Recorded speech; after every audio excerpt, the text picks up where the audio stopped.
Okay.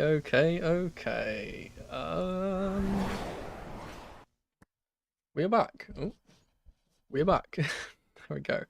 Um, man, man. I don't know. I don't get like nervous for these types of games because ultimately this game doesn't really matter in the grand schemes of things. Obviously, getting a trophy is nice. Getting the extra 10 million is nice, but okay, we're playing like the best team on the planet, so like if we lose, it's not too big of a deal. But I still have that little bit of nerves, you know. I don't get nervous, but you know, I'm shaking. Let me just quickly pop the chat out. Welcome in, welcome in. You have a good feeling about today? I do too. Though the lineup that has been released, and we'll talk about that in a little bit, does not inspire the greatest amount of confidence. um, we'll talk about how that lines up because there's multiple ways it can be kind of set up, and I think that there's one kind of clear answer to how we want to play that I'll kind of talk about. Before we do this, let's go to I'll get it right eventually. This one, there we go, to this screen. Cool. This is the bingo card for today. Let's talk about some of the things that have changed. I won't go over everything because a lot of these are the same as they usually are. We have forgotten the timers again. Caicedo, UCL final Kante. I think that's pretty self-explanatory. I just have a really sneaky suspicion that he is going to be genuinely insane today. Clean sheet normally. I've got Pedro Neto, player of the tournament. I reckon if Pedro Neto has another goal or another assist here and does well enough, I think he will get player of the tournament. He's been very, very good for us. And yeah, if he gets a winner in the final or something, he definitely deserves that. We have an Enzo goal/assist. I think that he's going to be vital for us getting off the kind of starting fast if he's going to be the one playing balls in behind. Obviously, they play quite high up. We're going to need those balls in behind. I have Reece James' pen, and this is not for a penalty. This is for the penitentiary, but the word is too long. I can't fit it into the box. And this was made before what we'll talk about in a second. It seems like James is going to be playing midfield. I assumed he'd be playing on the right-hand side up against Kvaratskhelia, and I assumed that he would lock him up. We have Sparkler, just because I like the alliteration, or the rhyme rather. I think that he'll come off the bench and provide a bit of a spark. So that's the joke there. We have Sanchez wonder save. I've got a really weird feeling about Sanchez today. I've got like everyone's like worrying about him and being like, oh, he's going to be making mistakes and stuff, and that's the fear that people have at the moment. I have a really good suspicion that he's just going to turn into like prime Neuer today. I don't know why. I don't know why. I'm keeping my fingers crossed for that. We have Mono changes his mind. That's for refereeing decisions. Normal stuff. Mono was right for the tactics. Again, this has been in the box before, but it's returned, so I'll mention that. We have the correct prediction is the next kind of thing I've changed. I've gone for 3-2 after extra time because I reckon this is going to be about, let's say, I think it'll probably be 1-1 going into extra time, and then there'll just be a goal fest as teams get tired and, you know, try and play out. Obviously, it could be a really hot day out there in the MetLife, so hopefully we can see some goals and some, because there's going to be some tired legs. We have Big Match Cole. This has been happening recently, so yeah, I assume that he's probably going to I assume he's going to have turn up today. He kind of usually does this. We have a Joao Pedro goal, Santos app, and then of course world champs if we win. There are some things you guys have been saying. So I've made, okay, someone, you've mentioned that. I knew this would come up eventually. I've kind of tried not to talk too much about it, but the whole Noni to Arsenal news, I don't care. I really don't. I like Noni. I think he's a good player. I think he's got a lot of potential that hasn't particularly been realised in a Chelsea shirt. I think that he suits Arsenal as a team, as a player. He just kind of suits that team. He just gives me Arsenal vibes. You know, they are very like, it's a very common thing for Arsenal to have, like, you know, tricky English wingers. I think that he kind of fits into that bill. But again, for the amount of money that they're getting him off of us, I'll take that. Especially considering we need a right-footed winger more than a left-footed winger at the moment. So hopefully we can use that kind of sale to fund that. But yeah, so that's pretty much the bingo card today. Let's bring this forward and we can talk about the two lineups because they are a bit interesting. I have put them a little bit too high for me to grab, so let's quickly put them down. We'll talk about the the PSG team first. Let me fix that real quick.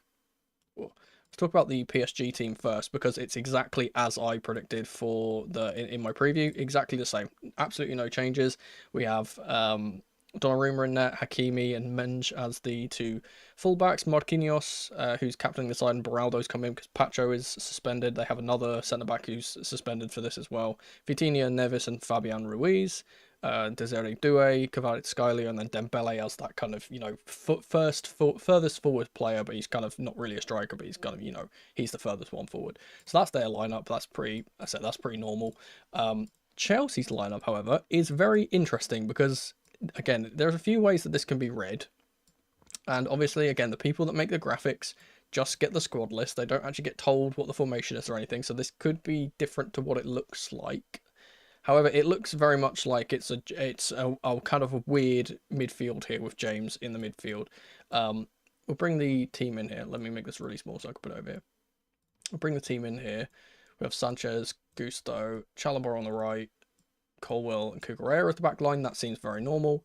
Then we have James and Caicedo as the two midfielders. And then ahead of them, it looks, on first glance, like this is Enzo, Palmer on the right, Neto on the left, Joao Pedro as the forward, right? That's what it looks like from the lineup, because again, it goes right to left. I don't think this is going to play like this at all for multiple reasons. A, because we always do an inversion, so Gusto or Cucurella, depending on where the ball is going to be high up. The thing which I'm wondering really much is maybe this is a 4-2-2, 2-2, 2-2-2-2, and we're playing like this. So we have dual 10s, we have dual strikers, but I feel like that's a bit narrow for what we usually do. Possibly we see the same thing we've been seeing recently, where we play the 2-2-4-2, which I think is more likely what we'll actually see in game at times. And what I kind of expect to happen is that when we move into this formation, despite James playing as a midfielder, technically, he will drop back into this kind of right-sided role, leave Caicedo as the lone player here, and we'll go into this similar formation we've been playing recently. That's what I think is going to happen. Maybe, like someone has suggested, this could also be a 5-back. We've never seen really a 5 at the back from Maresca, but it's definitely an option. Maybe he's playing, James here, Gusto as the right winger, or as the right wing back, Cucurella as the left wing back, and we've got this as the 3 with 2 up top in a 5-3-2. Don't think it's going to be that way. I think it will be more so these two will get high and we'll play a 3 at the back, and James will be the one that drops back. But for the most part, when we're in possession, I think we'll see the 2-2-4-2. I don't think that Palmer's playing on the right side. I know it looks like that, and again, the lineup does say like he's the one who's on the right here, because obviously it goes from right to left, so right, left, and then middle. I don't think that's how it's going to play. And personally, I think that it's weird though, because obviously Neto is kind of more suited to being on the right side, and a lot of the time what we've kind of seen is we've seen Neto being this wide player. When we do this 4, we see him as the wide player when the team kind of rotates around, because obviously usually this is not Gusto, this is James, so we have James here and then a midfielder instead of James. So that's what we usually see. So this could be what we see, and maybe it is just playing Gusto as the back, the third centre back. I don't expect that though. As I said, I really expect it to be that 2 up top with Palmer kind of starting off the right but moving more in field as Gusto gets up the pitch, and we can kind of see this. And again, one of these two, regardless of whether it's Caicedo or James, will drop back into the 3 at some point. I imagine he'd drop back on the right side. We play this. The only thing which worries me about this possibility is Chalobah playing as a central player. Not sure about him playing as the central player, because we really need Colwill to be the central player. He's so good at that. So maybe it's this, and we see like this kind of formation where we get Cuckoo playing as the third centre-back, Colwill in the centre, James and Caicedo as the midfielders. Then we get, Neto as this wide left player, like I spoke about, where he can play that, Gusto as the wide right player. And then maybe, I'm not sure if we move into kind of more of an advanced thing with more than one striker, or maybe Palmer goes a bit higher and James moves into midfield as Caicedo drops here. Maybe. It's really weird. It is really, really weird. But yeah, the thing is, the back line is not everyone's talking about James and stuff, right, and where he plays. I think that's the normal bit. The bit which is weird is everyone else here, because there's an extra attacker if we're trying to play the 2 striker formation, and it's a bit odd, and none of them is a striker. Speaking of strikers, let's talk about the bench real quick, because We do have Giyu, Jackson, and Delap all on the bench, so we definitely can move into a two-striker formation at some point. And Kunku obviously on the bench as well. George on the bench. Andre Santos, who is one to look out for. One big name that's on the bench, which I did not expect to be on the bench, and I don't know if he's even fit to play, but he's been listed. Romeo Lavia is on the bench. Very interesting, because he's been injured for a while. Hopefully he can possibly come off and secure if we get a really early lead, for example. I spoke about in my preview how we could play pragmatically and then just sit back and counterattack. If we do get one goal ahead, genuinely, and it's like 60 minutes, I would put Lavia on, chuck all of the defensive players on, and try and hold on.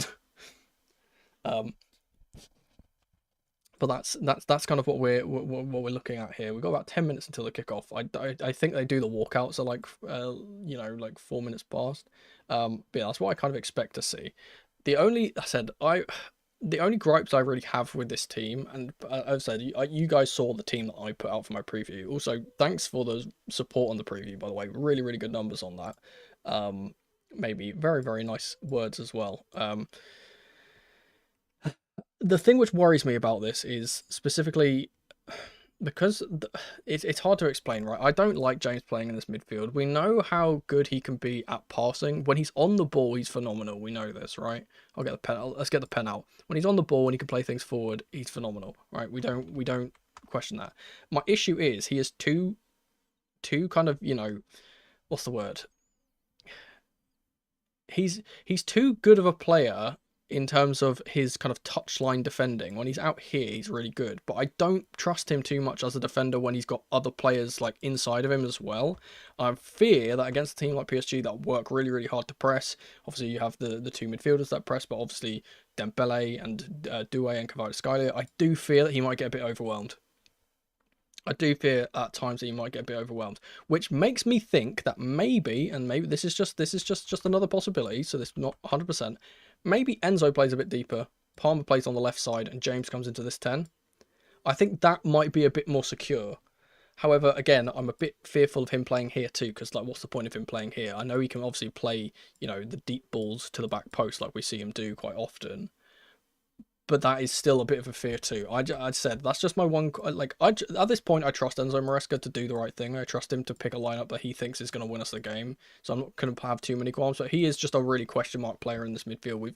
Every single time he plays in the midfield, it always seems a bit weird. I have no gripes with Gusto playing because he's going to be playing on this wide right position where he can get forward and be an attacking threat, which is what he's good at doing, rather than being in midfield and being overwhelmed again, like James kind of I fear could get kind of overwhelmed.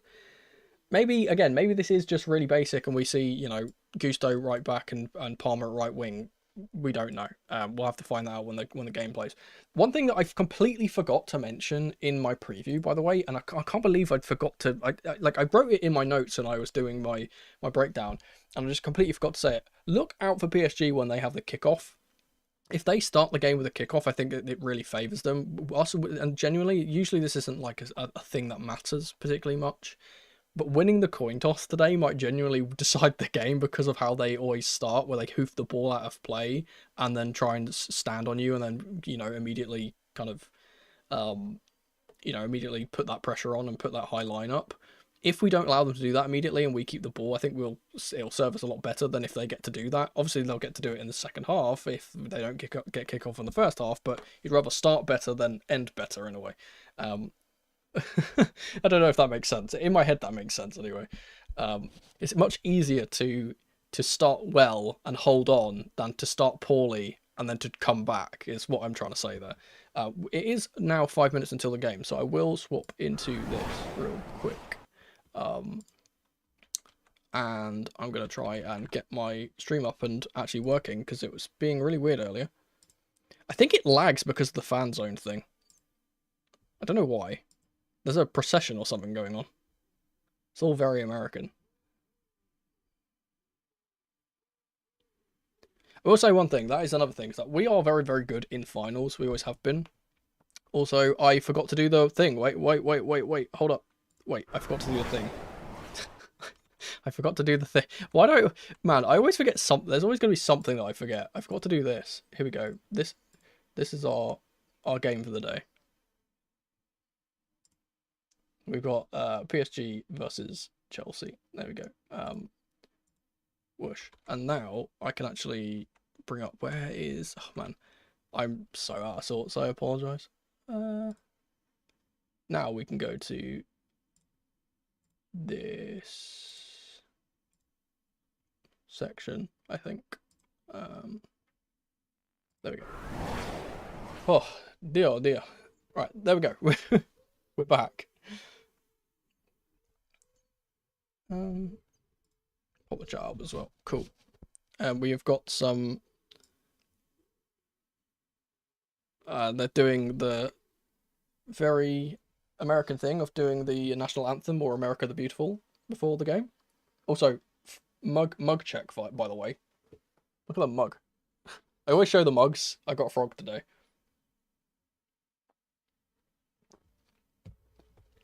And we got the Parma shirt up, finally. Got my Parma shirt, so we can have that for good luck. I've got my other shirts to the side of me here as well. And though you can't see it because I'm in monochrome, I am actually repping Chelsea blue at the moment.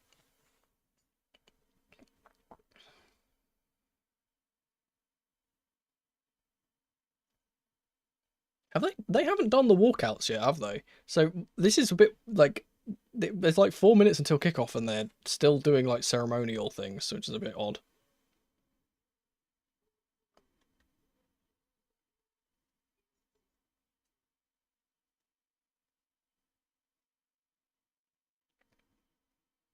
So this has been a good competition. I just hope that they iron out some of the, you know, some of the weird kind of quirks. Obviously, the start times of games have been a bit weird in the kind of with the whole, you know, it being way too hot because the venues and stuff. I think the start times need to be different. Obviously, the refereeing has been a bit suspect. This weird presentation stuff is, again, a bit odd. So hopefully we can see improvements upon that. But yeah. One last comment before the match. What do you think the scoreline will be? Honestly, if I'm being honest, I'm gonna say 3-1 PSG, but I have faith in our boys as always. So I'm being totally honest. Yeah, I said it depends on it just depends on how we set up. If we're playing James in that midfield role and he does get overwhelmed, then I think that this will be a long day for us. But I've got more faith in our team than most. If I was to make a neutral, if I was to make a neutral guess, I would say 3-1 PSG. But so yeah, we've got 3 minutes and the players still haven't walked in the stadium yet. It's a bit odd. Hopefully there's not a massive delay. Let me just quickly look at the tweeter.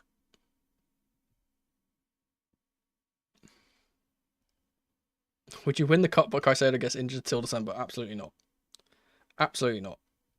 First of all, I don't think winning anything is ever worth someone's well-being being harmed. First and foremost. But secondly, just I don't think this competition matters that much.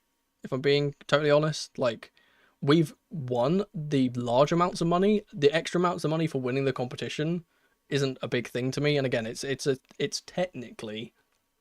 technically not a major trophy, and we've already won it in the past, so I don't care that much, especially not over the fitness of a player. And obviously if it's until December when he's our best player in the team by an absolute mile, that would very much harm the future prospects of our team, and that's not something I want to do.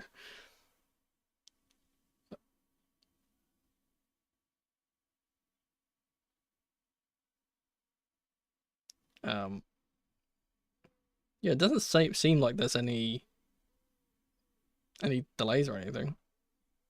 They just haven't. Maybe I assume maybe the players are already on the pitch. I'm not sure.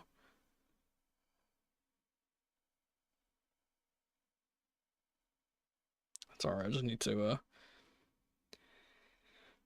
message someone back 1 sec. Alright.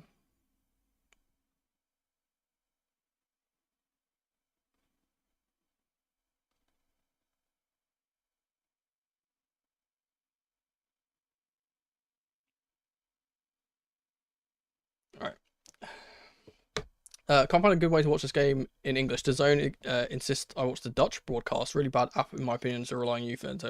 I'm watching it on DAZN. If you got, I don't know how it works with mobile or tablets or what have you, but I'm watching it on desktop and it's fine. The English version is on desktop, perfectly fine. I know that in England, and again, I'm not sure where you are in the world, but in England, it's also being shown on Channel 5. I'm pretty sure.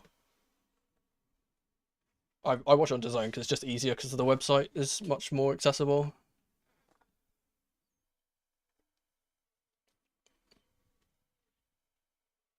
So this is really quiet in my ears. That's better. Getting an F1 advert. Oh, it's region locked. Huh. I assume that's for, licensing issues or what have you. I'm not sure where else it will be shown. I said that but from where I live, if I search up where to watch it, it says DAZN or Channel 5. So I don't really get any other information.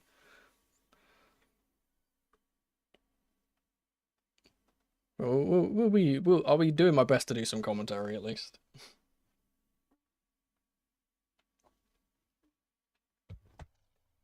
And the game eventually kicks off. It's 1 minute past and I still haven't got to the walkouts yet. What's going on?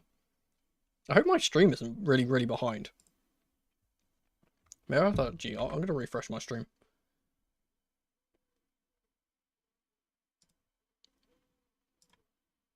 I don't know, it seems like I'm pretty caught up. Weird.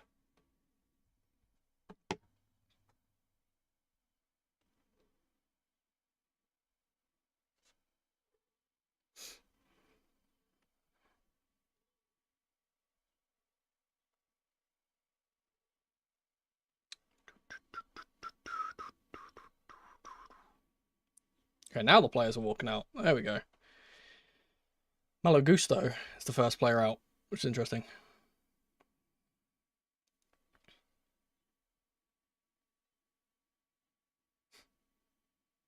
Rich James ready for another final as our captain. Crazy.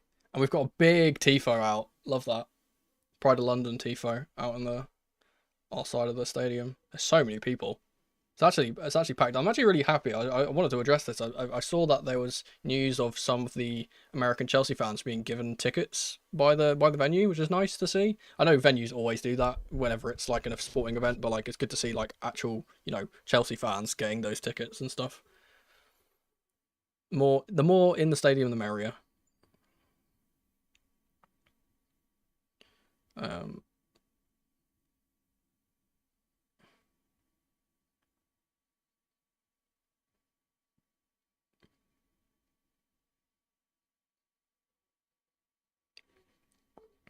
boom.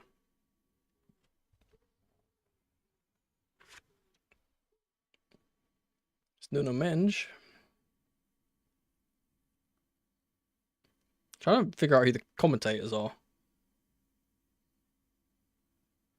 This is the same guy that covered our Conference League campaign. It's the same commentator. I recognise his voice. I can't remember his name. I'm hoping Andros Townsend is the co-commentator because I really like Andros as a colour commentator.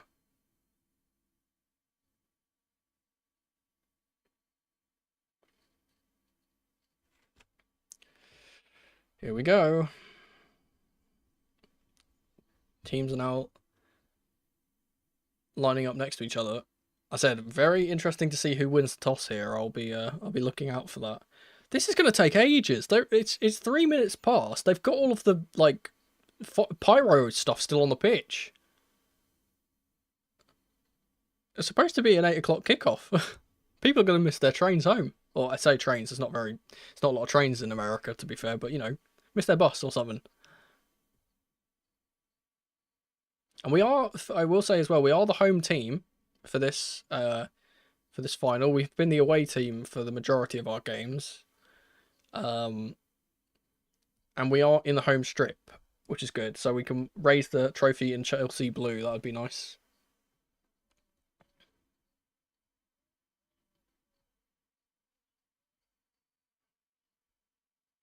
Just trying to see if there's any changes to the bench. It doesn't look like it. That sometimes happens.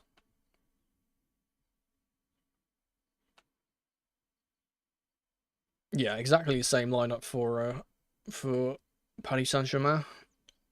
Focus on Vitinha in the middle, of course.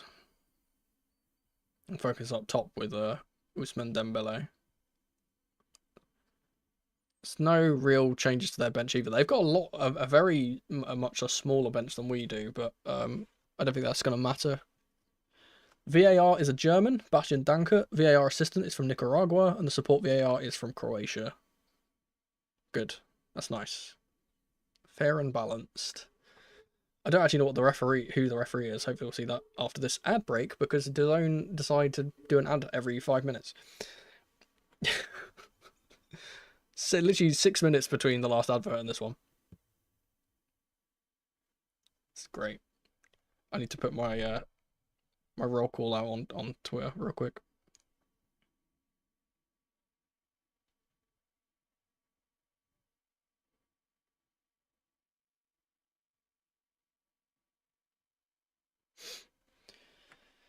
I'm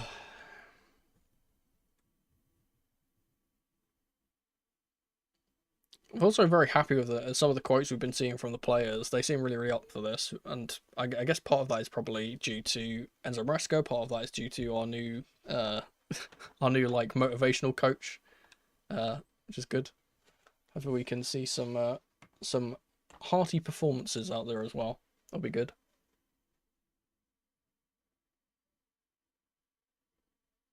I said, if all goes well, after this tournament, I am going to be, there they are. I'm going to be popping in. That's very apt of what I was going to say, actually. Oh, they've got Michael Buffer as the announcer again, the legendary Michael Buffer. But no, if all goes well, then next month I will be going to this country as well. I'll be finally taking that holiday, which I've been needing for the last like 6 months. That'll be good. Good time to have it after the Ujima Flip has been the channel's been doing so well. Got a huddle.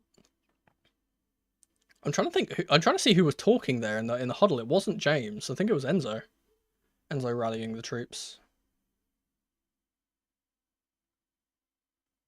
Oh, I've just noticed. I didn't notice this when he did our last game.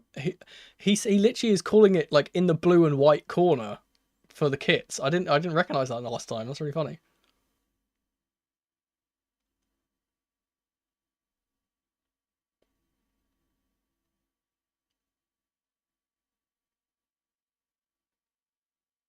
It's so odd hearing a boxing announcer announce football teams. It's so bizarre. I like it though. It's kind of cool.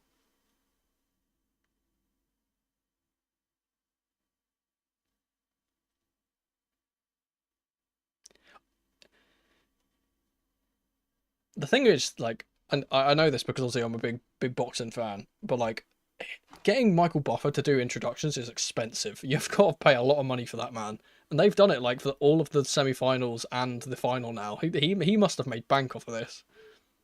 Here we go. It's us kicking off from right to left, and I forgot the timer. Oh my god, I've just remembered it. Christ, I forgot the timer. Wait, we'll do the timer. 1 sec. We'll put it at 1 minute, and we'll start it when it gets to 1 minute. Every single time. At least it's ticked off the bingo. They have won the ball back immediately. It's Beraldo to Menge. We are pressing really high immediately, forcing them to go long. It's gone straight to Levi Colwell. That's what we need to do. That's what we need to do. We need to stop him from doing that. Great ball out from Sanchez to Palmer on the right side. To Enzo, forward for Joao Pedro.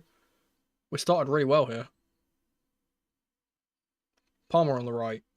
Whips the ball into the box, but it's easily claimed by Gianluigi Donnarumma. And they'll play it out from the back here. Let's put the timer on now. There we go. Now we're back. This is what I said. It's like everyone. I spoke about this on Twitter. Everyone says how good PSG's midfield is, but they've never come up against a player like Caicedo. And I feel like he's going to make it really, really difficult for them. We're pressing so well. Good press from us. We win the ball back. It's Joao Pedro. Ooh. They're being really risky in defence, and we're doing so well to press them. We think we've won a corner there as well immediately. One thing from Paris Saint-Germain, they have not been good at defending set pieces. They were very suspect against Bayern for this. So hopefully we can get a chance here. It's going to be, I assume, Neto taking this? Oh, it's taken quickly already. It's Palmer now. Gusto on the left side. He's going to try and swing the ball in, maybe. Oh, it's a great ball from Reece James for Pedro Neto in behind. And it's taken a deflection off the cross. It's nearly gone to Cucurella. Reece James puts the ball in. His Joao Pedro tries to hold it up. It's cleared, and I think Joao Pedro's handballed it. And that didn't give it away.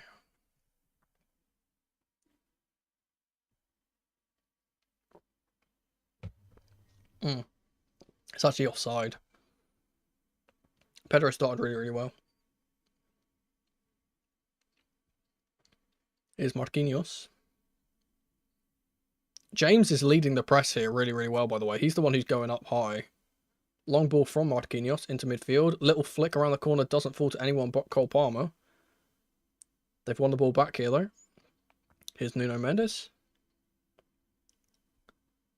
He's closed down quickly by Joao Pedro. It's good work from us. We're going to have to keep this up. This is what I said in my preview. Like, we're going to have to press hard all game, or they're just going to play around us if we don't do it properly. Depends on how long we can do that in this weather, though. Here's Hakimi. Vitinha being tackled by Caicedo. I don't think he touched him, but they've given a foul. He was a little bit hard into the back of him, though. I thought he got the ball, but maybe not.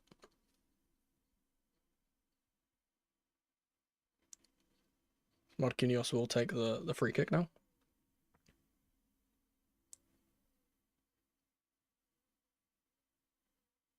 Or Vitinha will now. They've taken about 10 yards on this.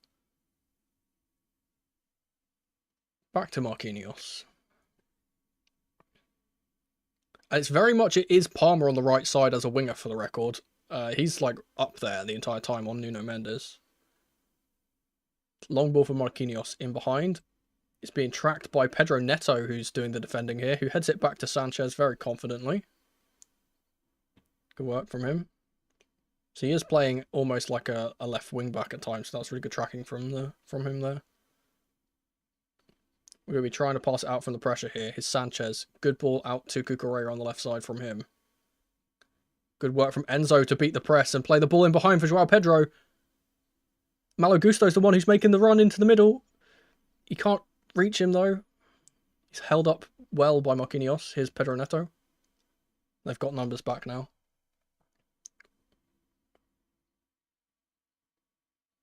Neto's flicked it around the corner, tries to get it past Marquinhos, but the experienced defender does well to stop it, but he plays a risky pass into the middle, and they've had to clear it.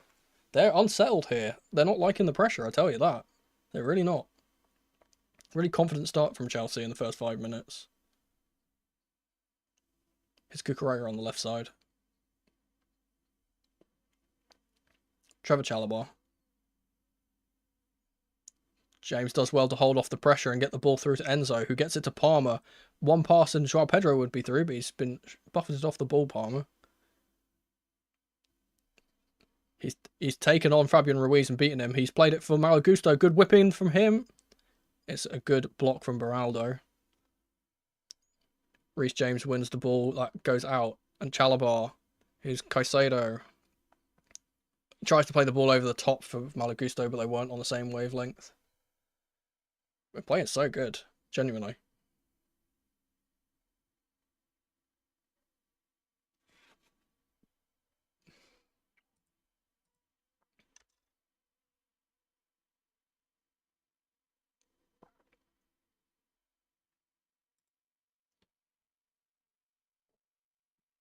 Will be a goal kick for PSG.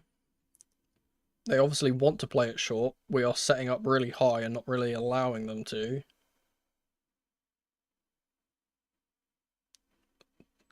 Donnarumma will go long. And Malagusto does well against Kavica Kvaratskhelia for the ball to go out. But that will allow them to get up the pitch a little bit with their press.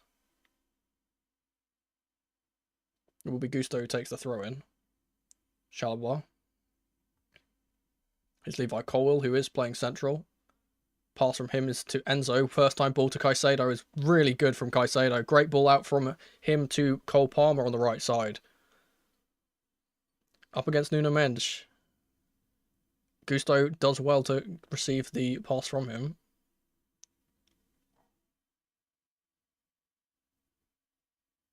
He's being doubled up on now. Here's James.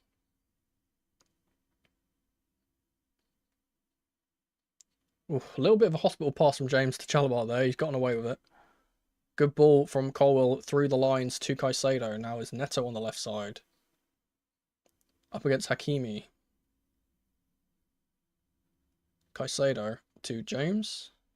He's looking for a pass forward. No one's giving him a run. He will play it to Neto on the left side, or Enzo rather. And now to Neto. Cutting inside. Here's Enzo. Good ball in to João Pedro. Lovely flick. Palmer!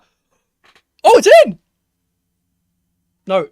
Oh, it's not in. It's hit the side netting. It looked like it went all the way around the net. Oh my god.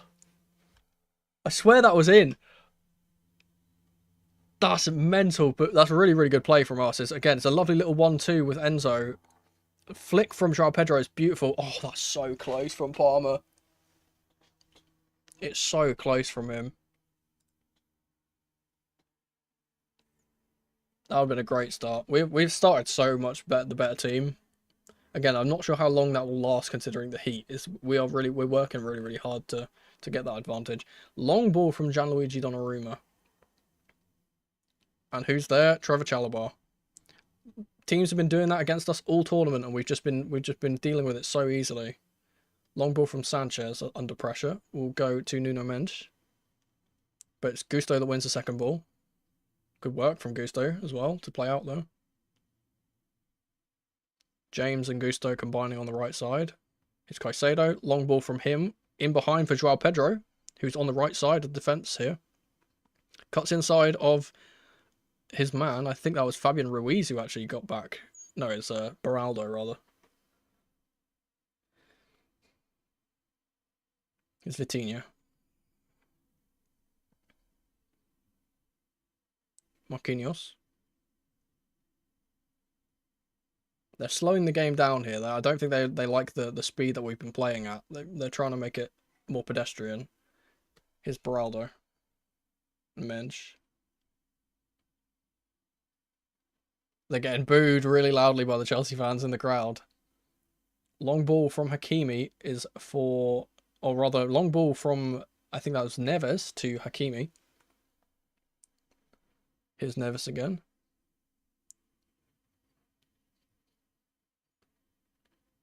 Ooh, it's Dembele who's in a free roll. Here's Doué. Back to Hakimi. It's 10 minutes into the game. This is the first real chance that they've had to kind of put any pressure on our goal. Here's Kvaratskhelia on the left side. Tries to get the better of Malo Gusto. Can't do it. Ruiz back to Mendes. Vitinha.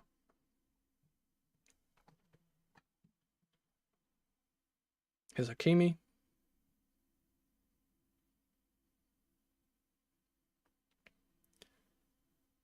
And we are doing what I kind of expected with us playing that 4-4-2 in defence, but it's actually Enzo who's being left up as the second striker, which is interesting. Palmer's the one who's dropping a little bit deeper. Enzo's just left one on there on João Neves there. But they're playing on. It's Vitinha. He's dropped into that back three like I spoke about in my preview. On the left side. Long ball from the centre-back is loose and Caicedo will win it.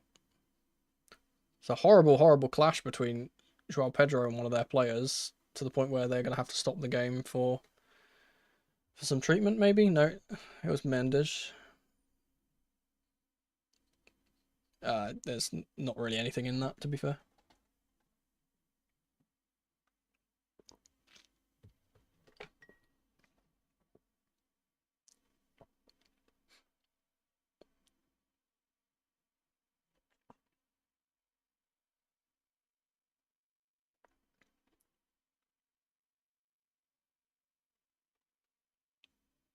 His players with hands on their knees already. That's how hot it is out there.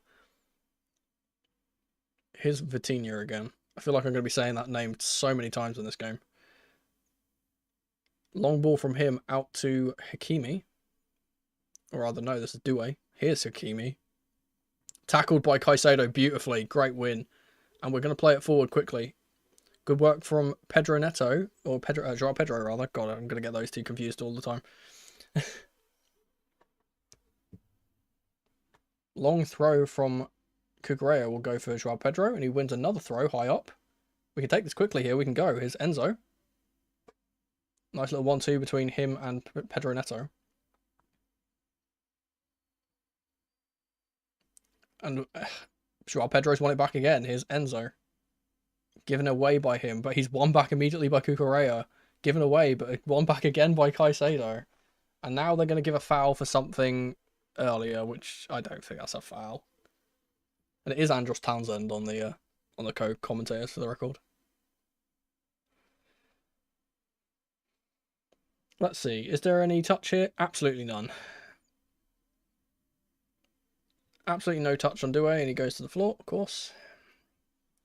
The referees in this competition will give those, because they have been all tournament. Enzo's doing a bit of gamesmanship to stop them from taking the free kick.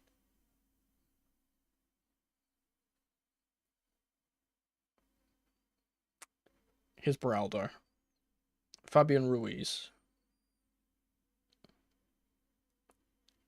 Back to the Brazilian. Here's Marquinhos. It's a run from Fabian Ruiz through the middle, and they've not spotted it. Also, Hakimi was making a run on the right side too. They're being patient here, though. Here's Vitinha. Here is the ball out to Hakimi on the wide right.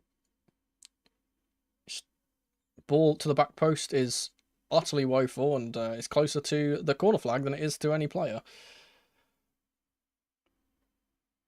We'll be happy with those all day long.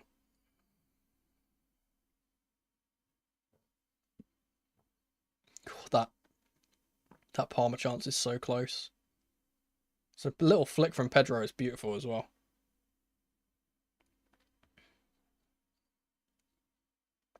We're going to take the goal kick short. And now we're going to put... It's a nice daisy cutter from Sanchez all the way up to Joao Pedro. Great work from him. I told you he's going to be good today. Pedro gives it away, though. He had the option of going to a Neto there, and he didn't choose it.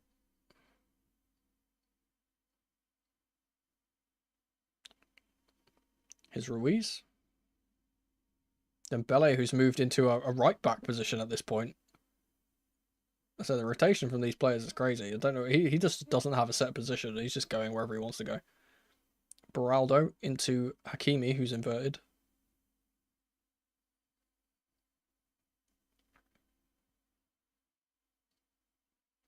And now the game is falling into that pattern which we kind of expected, and also kind of what I kind of wanted. So ball over the top here for Fabian Ruiz. He's met by Colwell. It's a great ball from Fabian Ruiz, and it's got almost a certain goal, but Cucurella blocks the pass in. Argument that Doué should have just shot himself, but he's tried to pull it back, and in doing so, he's given Cucurella the chance to get back and tackle him, or intercept the ball rather. That's the best chance that they've had.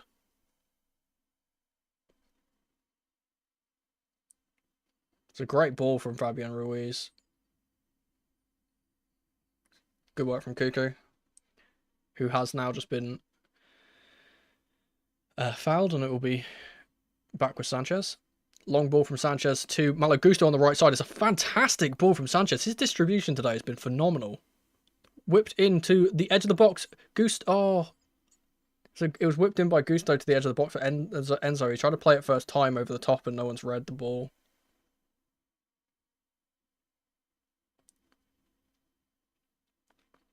Here's Beraldo.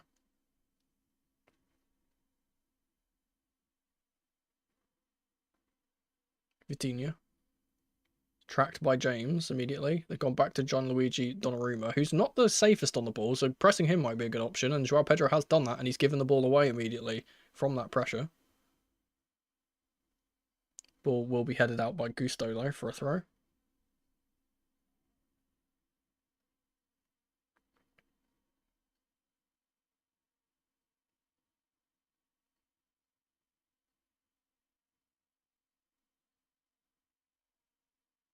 Here's Hakimi. Neves back to Marquinhos. Ball over the top is for Dembele, who's dropped deep. Skavica. It's Dembele again. Ruiz on the left side.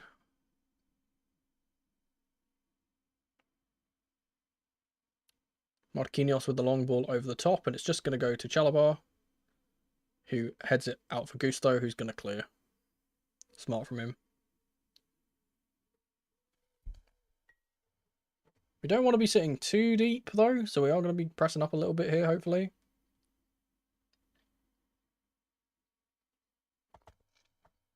Here goes Dembele on a mazy run. Here's Doué. It's a good save from Sanchez. Great strike from Doué on his left peg. Beautiful. I told you Sanchez is going to have a good game, you know. I don't know what's happened to him. He's phenomenal. So a really smart save down to his left-hand side. Strong hand from him. Really strong hand. That's hard. Those ones are hard to save. James wins it in the midfield. And they're going to go all the way back to Gianluigi Donnarumma, who's been pressed by Enzo. Long ball from the Italian. And Cucurella will win the ball from that long ball. Here's Pedro Neto. Colwill. James to Chalobah. And it's back with Sanchez. Long ball from Sanchez again. But this one's a little bit wayward. And will go out for all the way. So he's going to go all the way to the corner flag. And Gianluigi Donnarumma is actually going to pick up the ball in a right back position. Or a left back position, rather. They're going to try and build again.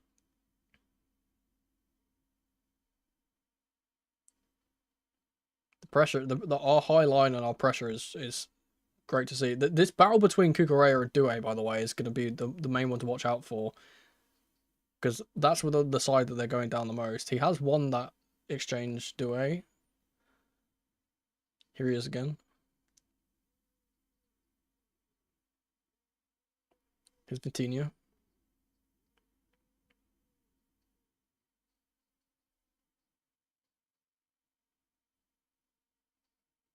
It's Mendes.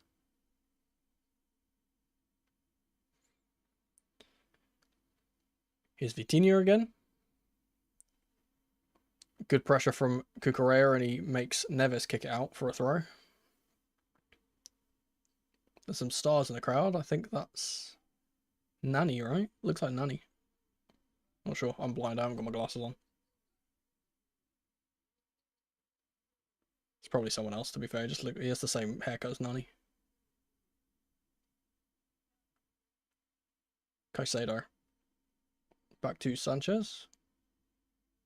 Long ball from him out for Malagusto is a good one. He'll keep it on and go down the right side. Never mind. The linesman said it's gone out, even though it clearly didn't. But alright. Is back with Vitinha. 20 minutes gone. So apart from the electric start that we had, the game has become a bit pedestrian, but that's exactly what we kind of expected from a PSG performance. Here's Doué. Trying to play the 1-2 with Hakimi, but Neto has tracked his run. Cucurella is now on Hakimi, who's making a surging run down the middle of the pitch. Here's Dembele on the left side. He has support from Kavica Kvaratskhelia, who will whip the ball into the middle, and it's cleared by Cucurella. And Neto will get on the end of it. The counter-attack's coming here with Enzo, who will sweep it out to Reece James. Here's Palmer. James didn't see Pedro Neto on the left side, and he's frustrated because that was the pass to play. He's gone the other side. Palmer to Colwill. Now, hopefully we're going to get a little bit of possession here. We've been without the ball for a long time. Here's Sanchez.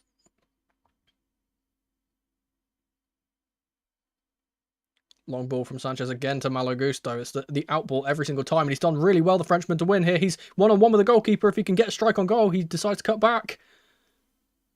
Cuts it back to Palmer. Cole Palmer scores! Chelsea ahead! Malagusto with a fantastic assist. And that's what I told. It's what I said, man. Play on the counter against these guys. They hate stubborn defenses. They hate it. They can't deal with it. They don't know how to play against defense that sits deep. And there's a bit of fighting going between Hakimi and Enzo in the middle here. Man, Robert Sanchez's distribution has been phenomenal in this game so far.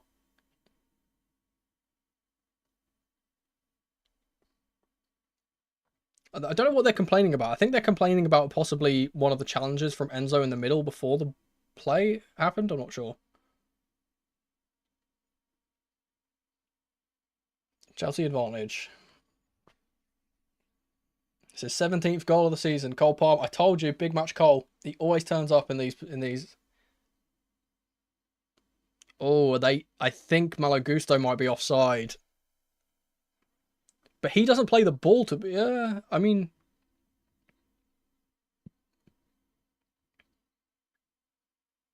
it's a really good finish from Palmer though. So Sanchez has been in the form of his life since we've gone on this really long run. Oh, it's through the legs. It's a small deflection off of Marquinhos that might take it a little bit beyond Donnarumma. Oh, Joao Pedro doing the cold thing as well. They're not ruling it out for offside or anything, so there we go. Chelsea 1-0 ahead.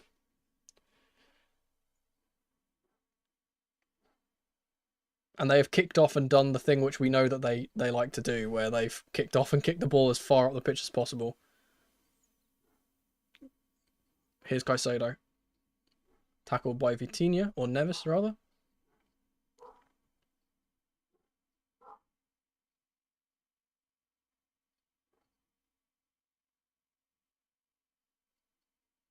I think this is the most... It's a really good throw from Gusto up to Joao Pedro. Gets it to Enzo, to Cucurella. Here's Neto on the left side. There is the option to go forward, but we're not going to take it. Now we are. Long ball from Pedro Neto out to Joao Pedro on the left side. He's been tracked by Beraldo the entire way, but the offside flag has now gone up. So I kind of expected. This is why I think everyone was slowed down there. This is the worst thing for them. This is generally the worst thing for PSG, is to be playing against a side that is ahead of them in scoreline and that is going to be sitting back and being really pragmatic, because that's something that they struggle against. And obviously they have to go forward and score now. They can't, they can't play on the counter against us, which obviously them playing in behind is really, really good too. They can't do that now because they've got to go forward. Not that they wouldn't anyway, because that's just the way they play, but... Here's Mendes.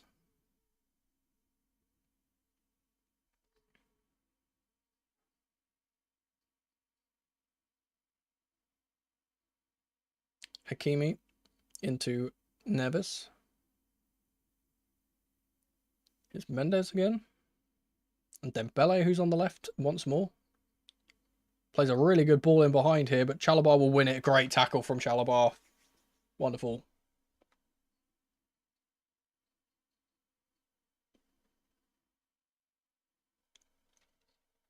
And the referee is blowing for the first cooling break.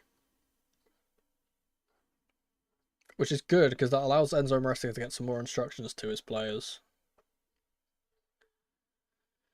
Whew, it's going well. It's a long, long way to go, though. As I said, the longer the game goes on, the you'd imagine PSG would grow into it.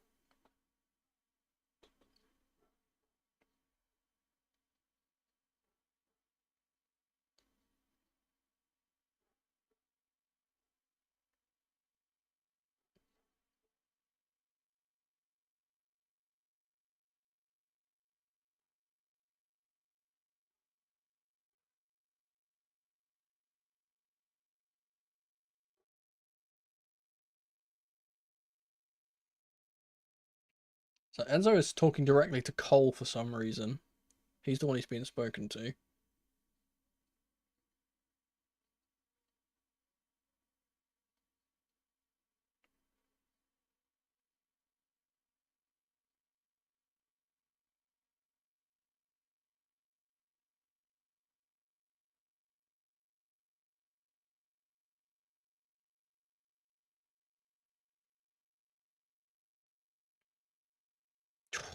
Man, they keep showing that replay of that Palmer chance earlier in the game. It's so close. It would have been such a good goal as well.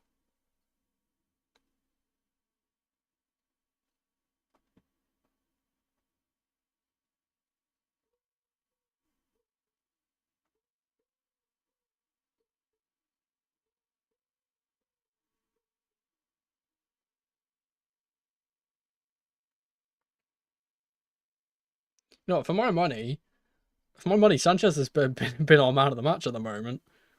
That save is phenomenal, genuinely.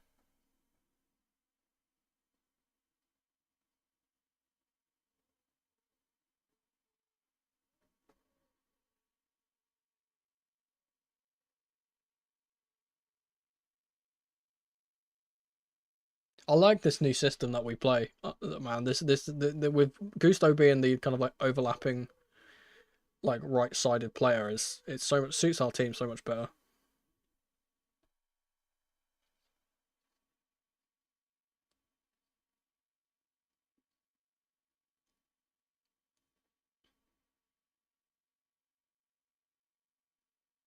Okay, cooling break is over.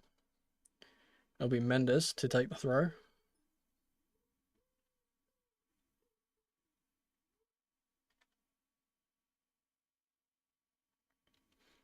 People, myself included, have been saying that this PSG team are the best team in Europe, and they've got a chance to prove that because they've got to come from behind to win if they're going to lift this trophy.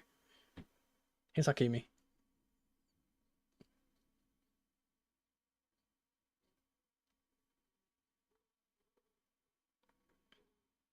Here's Mendes. Dembele.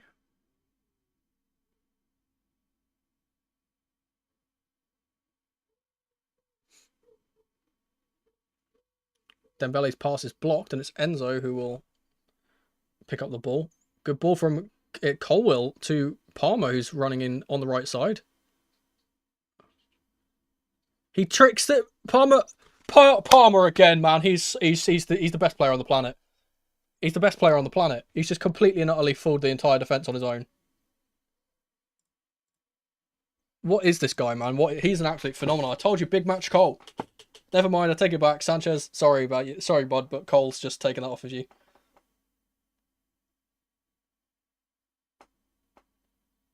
I can't believe what I've just watched. He's just complete. I think it's Vitinha that he's up against. It might be Marquinhos, I'm not sure. They've got similar haircuts. But he's just completely sat him down.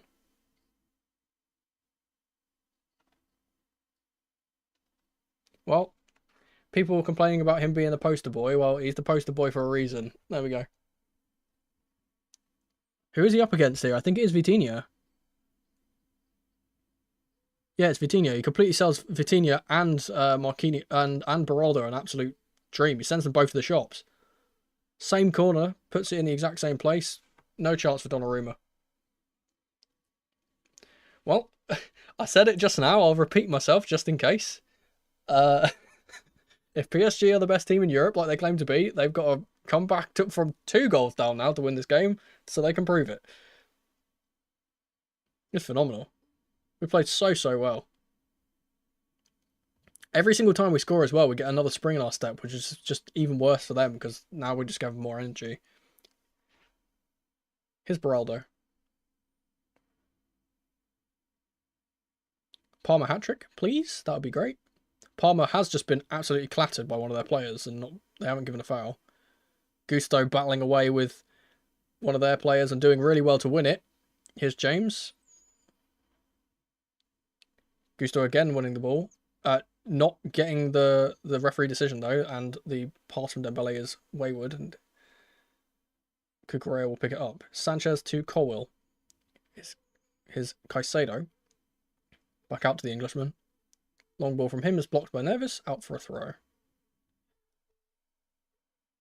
Or whatever Enzo Maresca said in his cooling break, it certainly worked.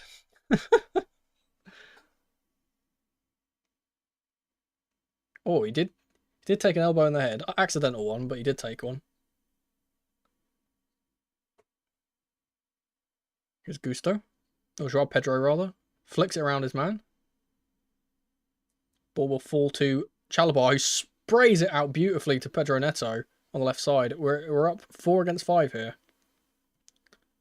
We've decided to be smart and play it back though. Here's Colwell. Sanchez. Good ball from him to Cole Palmer. Good ball from him to Malagusto. Back to Palmer. Here's James. Caicedo. Back to James. Back to Sanchez. Pressed by Dembele, and the long ball to the right side goes again. Guess who's there? Malagusto. He's going to try and win this up against Mendes, but Mendes has finally actually dealt with that ball for the first time in this game. Good work from him.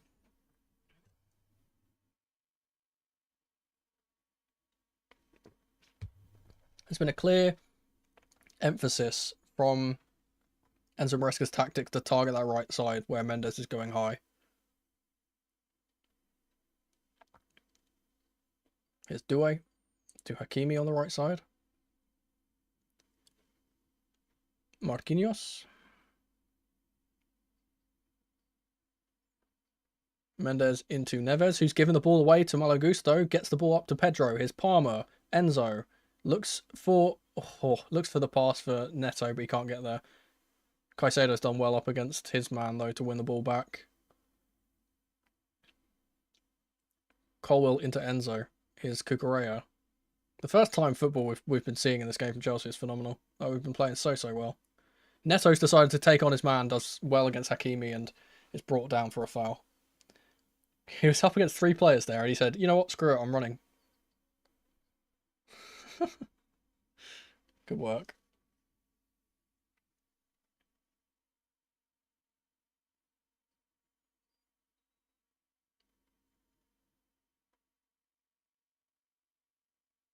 It'll be Cucurella to take the free kick. They're standing right next to this free kick, and the ref is not stopping. And he's now given a yellow card to Pedro Neto for complaining about the players making a foul. It's a joke. The refereeing in this tournament has been so wank. I'm so glad that we're 2 goals up, and that's probably not going to affect us. Here's Colwell. Back to Sanchez. Let's look for that right-sided ball. Here we go. It's gone to the opposite side this time. And out as Neto couldn't touch it. He was offside.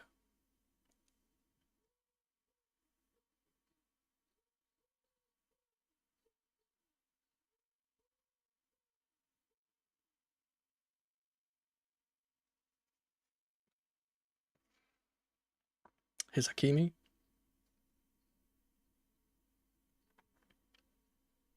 Up to Kvaratskhelia.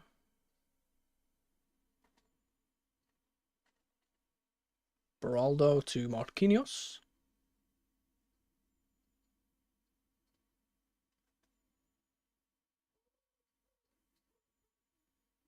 Vitinha will be pressed by Enzo. Does get it to his Portuguese teammate, Mendes. Here's Marquinhos again.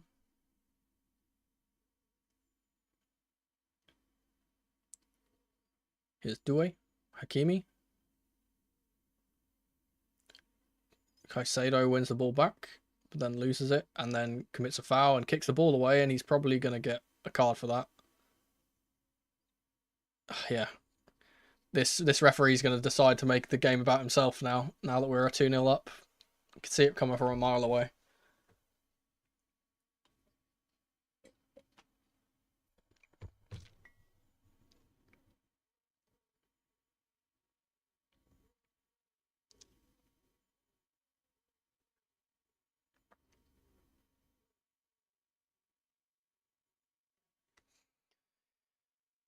Here's Marquinhos.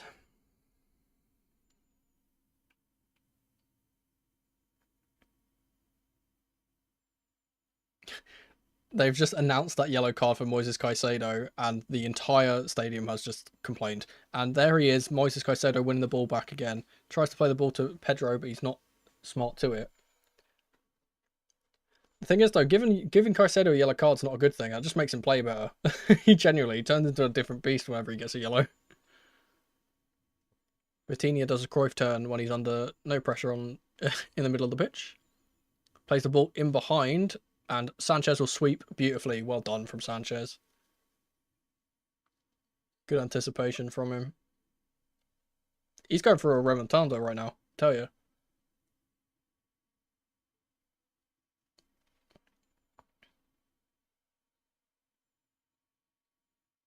Here's João Neves. Vitinha to Marquinhos. He's going to be pressed by Enzo here. Keep taking heavy touches and we try and latch onto him. It's not working at the moment, but it could happen eventually. Here's Vitinha again.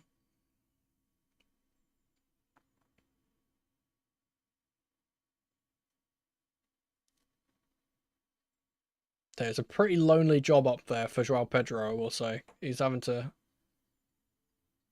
They've just passed the ball off the pitch, completely under no pressure there. They're rattled, I tell you. They don't know what's hit them. When Chelsea come knocking, it's a different knock. Here's Sanchez. Pressed by Dembele, but the long ball will come. To that right side again for Malagusto. Can Mendes win the ball? He can, just, but it's a really high press here from Chelsea. They've got to be careful here.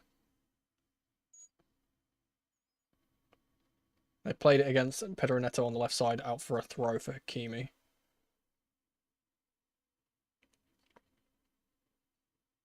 It's Caicedo winning the ball back again, as we so often say. It's Colwell. Long pass from him up to João Pedro. Holds the ball up well enough, but not good enough. And they will win the ball back here.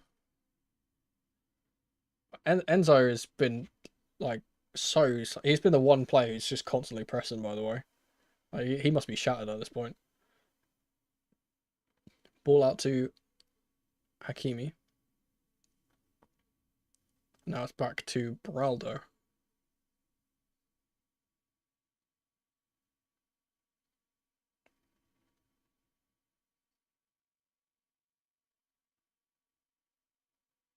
Oof. Enzo nearly snatching the ball off of Vitinha there, but he gets the pass away. Here's Hakimi on the right side. Up against Cucurella. Ball into Vitinha. This is where we don't want Vitinha, where he can impact things further up. Ball in from Fabian Ruiz is a good one, and Sanchez punches it beautifully. Good work from him again. And a great ball across from João Pedro to Pedro Neto on the counter-attack. It's a 3v3 at the moment. 3v2, 3v4. Good ball across from... Oh, it's a terrible... It's a good idea from Neto, but he's not executed it well. And then Kvaratskhelia has nutmegged Gusto, and another card. That's... I don't think that's card worthy, to be honest. I mean... he barely even touches him, to be fair. It's good skill from the Georgian, though. 40 minutes on the clock now. This game feels like it's been going on for ages. It's definitely a foul. It's just, I don't think that's yellow card worthy.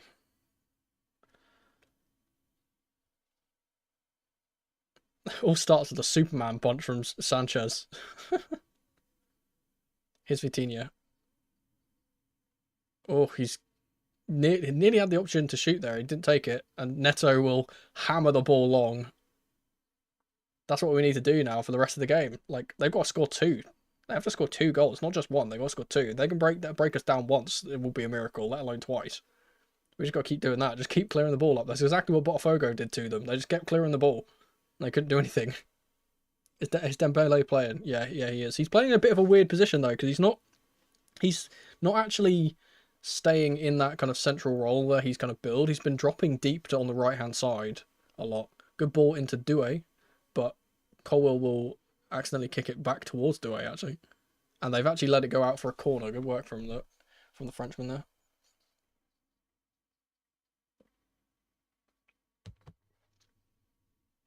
Got 5 minutes till the end of the half. Let's not concede a set piece before then. That would be great. Will be Vitinha to take the outswinger.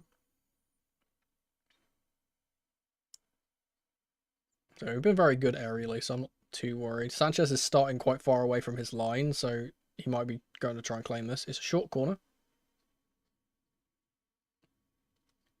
Doué on the edge of the box. Enzo presses it, or Neto rather presses him, so he can't get the shot away. Here's Vitinha up against Palmer. Mendes will dink the ball in behind, and I think that's Dembele actually. Dinks the ball in behind, and yeah, no one's there.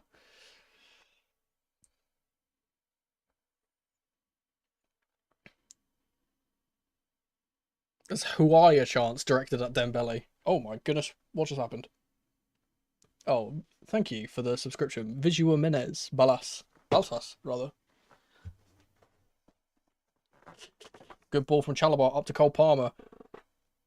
The transitional play, ready to see again. Palmer wants his hat-trick here, I know this. He plays the ball in for Joao Pedro. Dinked over the goalkeeper, and it's a beautiful goal. We're absolutely hammering them.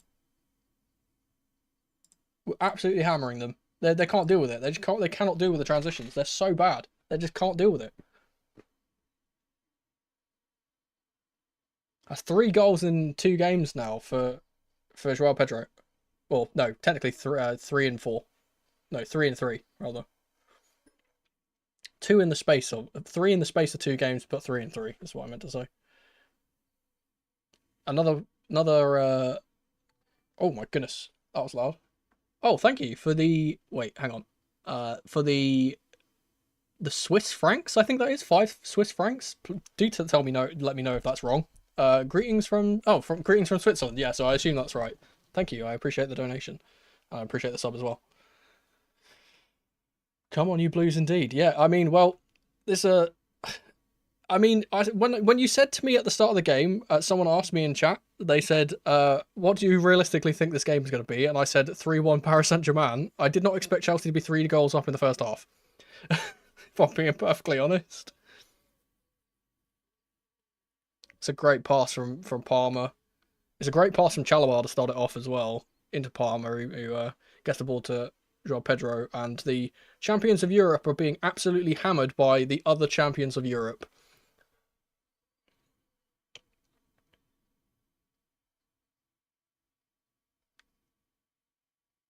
You know what's really funny? I said this is so funny because Mendes has been like, and people have said this to me whenever I say like, oh, Cucurella is the best left back on the planet. People always say, oh, what about Nuno Mendes? Well, he's locked up pretty much every single player he's ever played against, and for some reason he can't deal with Malo Gusto. Of all players, he can't deal with Malo Gusto. Can't believe it. Here he is though, trying to make a difference, surging past Palmer, trying to play the ball in, but it's deflected from Chalobah, and Sanchez will claim it. Good work. And Joao Pedro now telling everyone, just calm things down. This genuinely can't be any better. No, you're right. Long ball from Sanchez up to Pedro Neto. He's not going to get on the end of this, but it will be up the pitch. The ability for us to get on the pitch now. You know what? I did say at the in my preview that we'd need to work harder than them if we were going to win the game. That's exactly what we've done so far. We just worked harder. 6 minutes of additional time. Most of that will be the cooling break.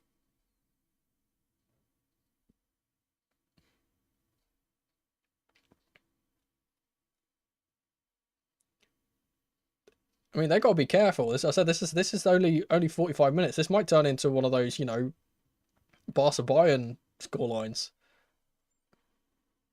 Cucurella wins the ball back, and it's given us a free kick. A little bit too hard in the back of Neves there. It's Vitinha.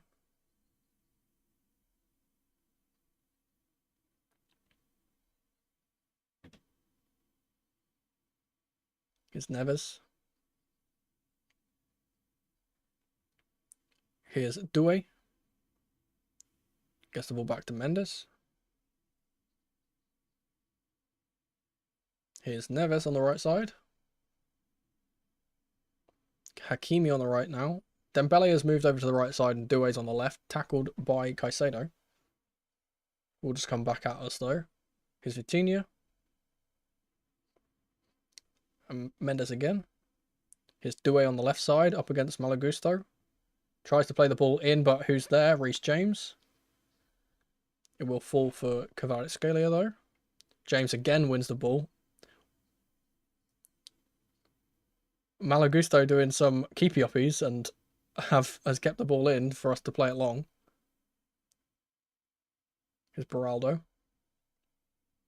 Neves again.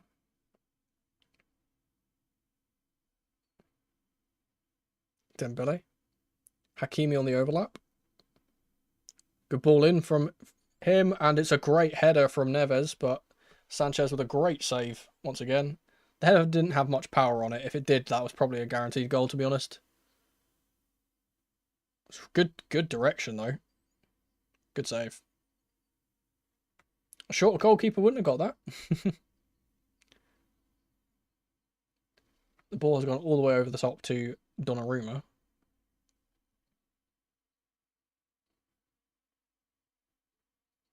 I will say as well, I was very surprised to hear that I'm pretty sure there's more Chelsea fans in the stadium than there are PSG fans, because we're the louder of the two crowds.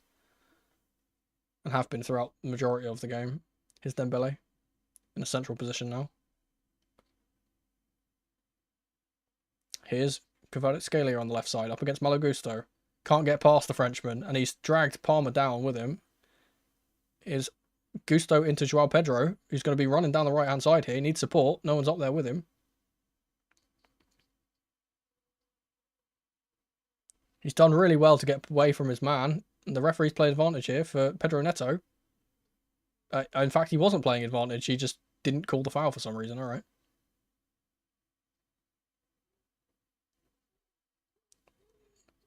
We've committed a lot of players up the pitch here, and they are going to be going up the other end now. Here's Hakimi. And Dembele.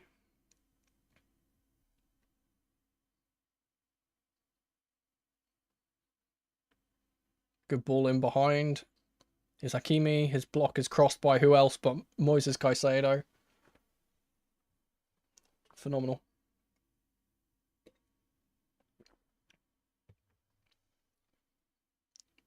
And Caicedo again is winning the ball back.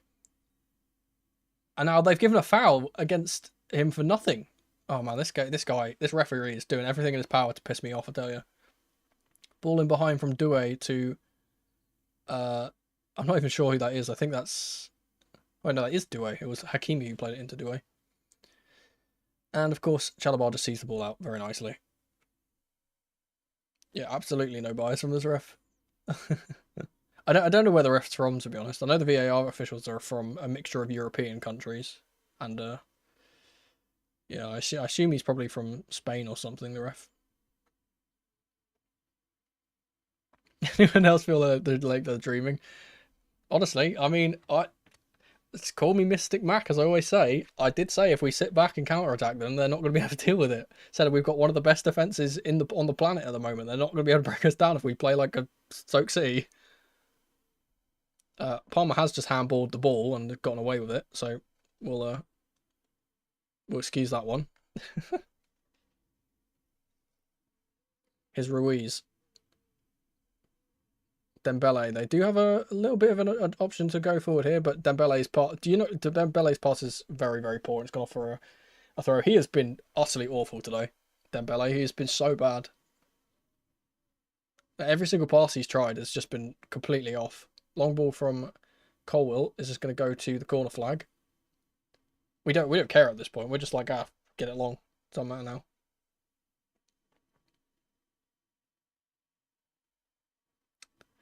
Here's Beraldo. 30 seconds of the half to go.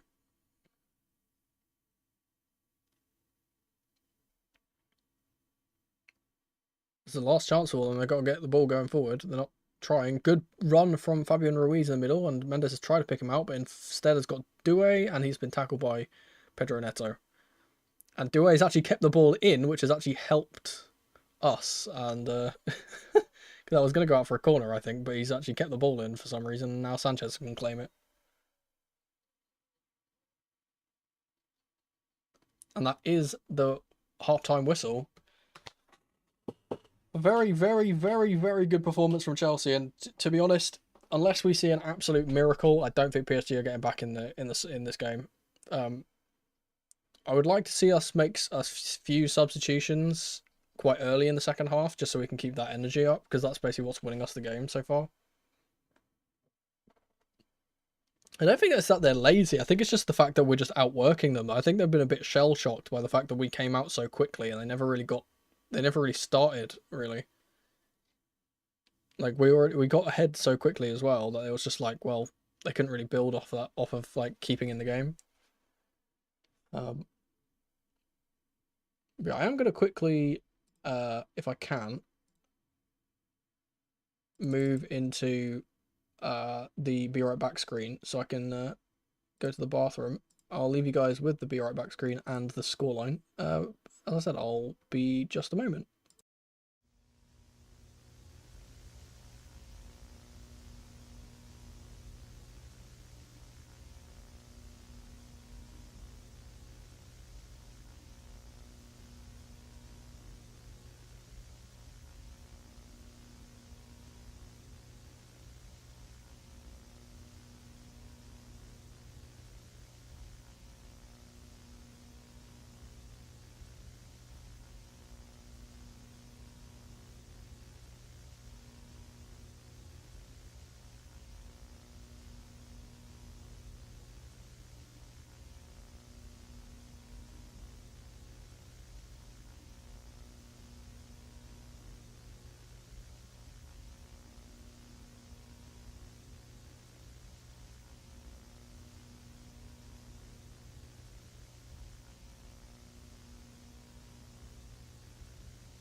Okay. I am back and they're doing an interview with Mark Cucurella. Um, uh, here we are. Oh, not this. This. There we go.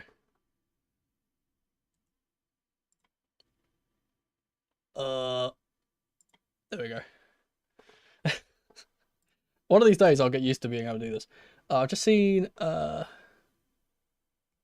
Wow. Everyone's been going crazy in the chat whilst I've been gone. We're so back. Yes, we are. No one's ripped this PSG team apart like this. Absolutely no. I said the only time that they've really lost to teams is when teams have played really pragmatically and have sat back like Stoke City. That's exactly what we've been doing. So Mendes has been having a howler, absolute howler on the right side. Oh, Nat, you're here. Sorry, it was the first half. We're fucking back. I feel like I'm dreaming. Absolutely. Oh no, wait, are they doing a halftime show? Oh my god, Jesus.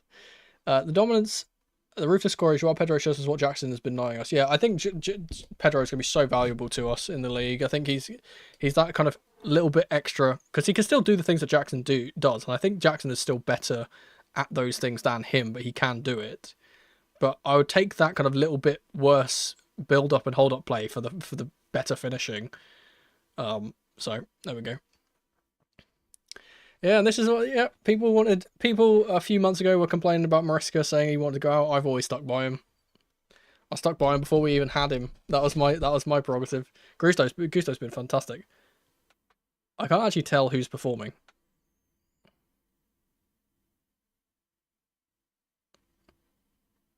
It's very Super Bowl-y, this.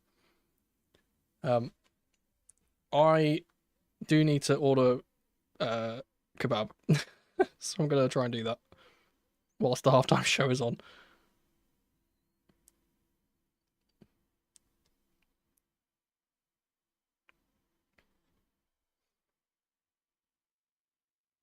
I'm trying to see who the people performing are, but my eyesight is so bad I can't see.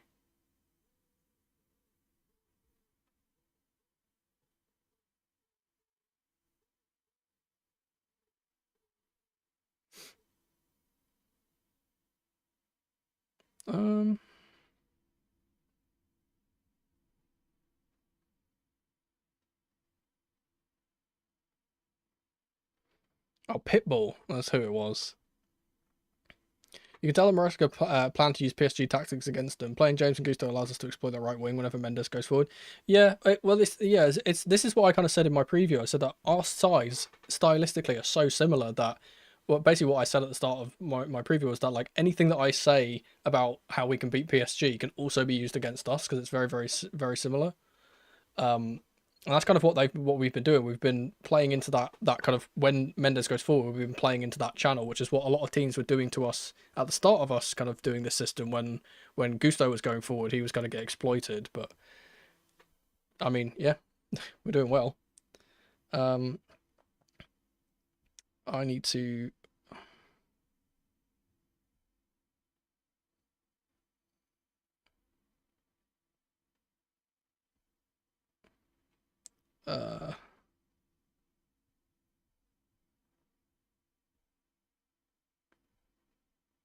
I don't know who this is, but I recognize the song, and I've definitely heard the song somewhere. So I don't know who it is. It's gonna. I think Chelsea has solved soccer. Can't wait to see what Craig Burley and ESPN says about us tomorrow. You know what's going to be even better? Better than that, it's going to be TalkSport. All the people on TalkSport that absolutely vilify and hate us are going to be so salty. Halftime show sponsored by Lidl. But it's sponsored by IKEA. Name my firstborn Joao Palmer.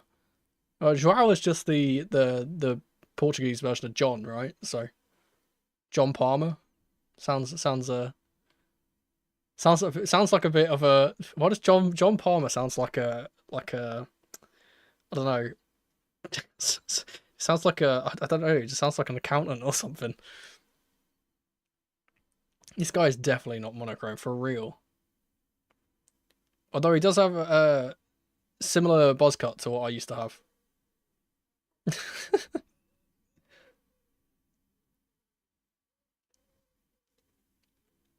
So if I didn't already have a son, I would have named him Cole by now. Well, it doesn't really fit with my last name, but I'm not gonna say what that is. Surprised it's mostly Spanish songs, considering I'm not gonna say anything about that. I'm not allowed to talk about that type of thing on here.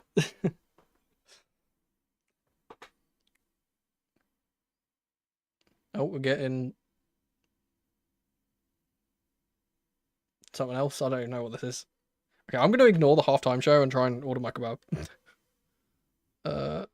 So I don't forget.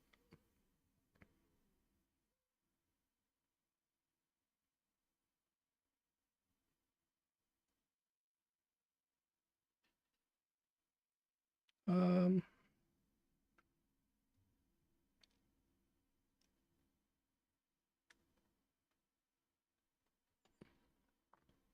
I said it's really funny you say like, oh, skinhead mono, because like when I was growing up, I used to always have a buzz cut. I had a buzz. I'm trying to think of when I stopped having a buzz cut. I think it was like when I was, I don't know, like 9 or 10. I stopped having a buzz cut, and then obviously I went.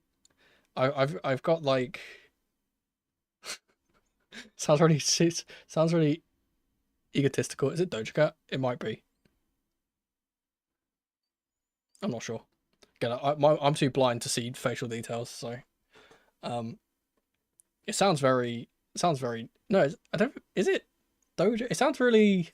It does sound a bit Doja-y. Um,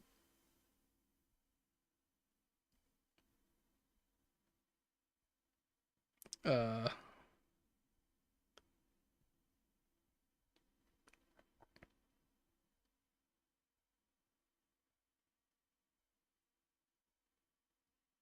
it's funny because I don't really get to talk about like music and stuff very often on this channel. Obviously, that's actually kind of like my main like thing.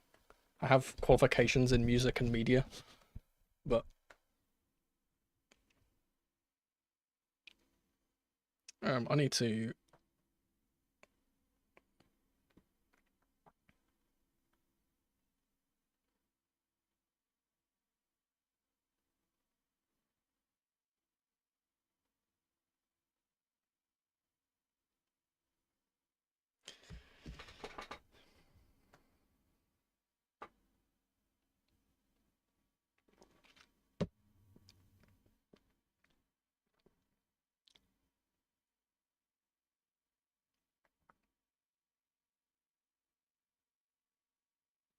It's an interesting fit. The high heels, fishnets, and then blue beret. Can't say I dislike it, but there we go. Is this Coldplay? It is. That's Chris Martin. That's see that just goes to show like that just goes to show like the difference between like the music that I'm like used to and the like modern music and stuff, because like I instantly recognize Chris Martin as soon as I see him. I'm like, oh, it's Chris Martin, because he's just the most like he's just the most Chris Martin looking bloke.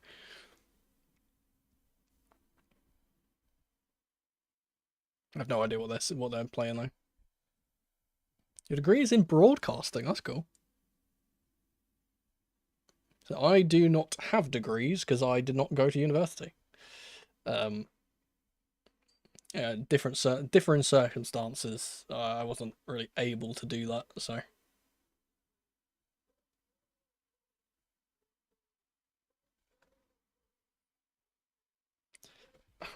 it's so frustrating when you're trying to like.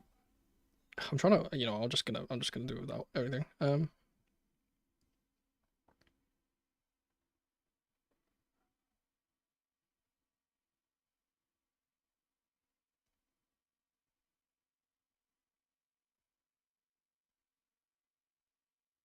I think that's worked. I bet you I'm trying to order something on an app and it's just like not working. It's just so frustrating.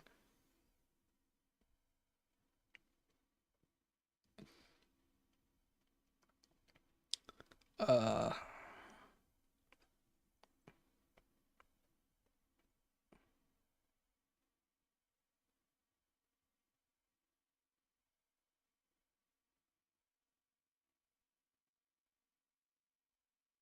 Chat, should I order mozzarella sticks?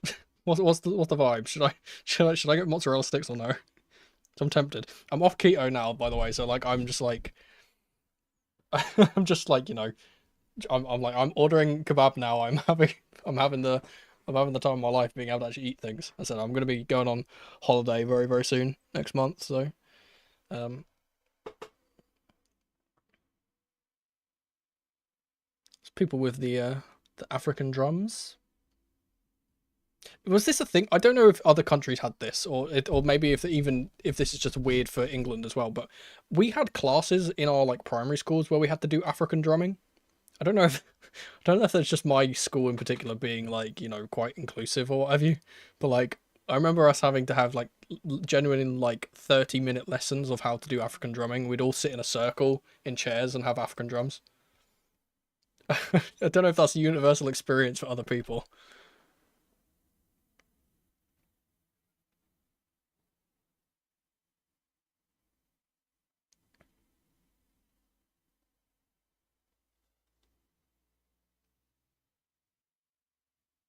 Okay,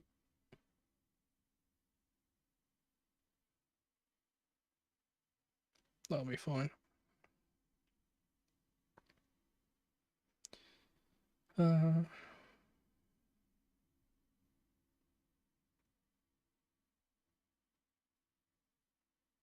okay, why is this?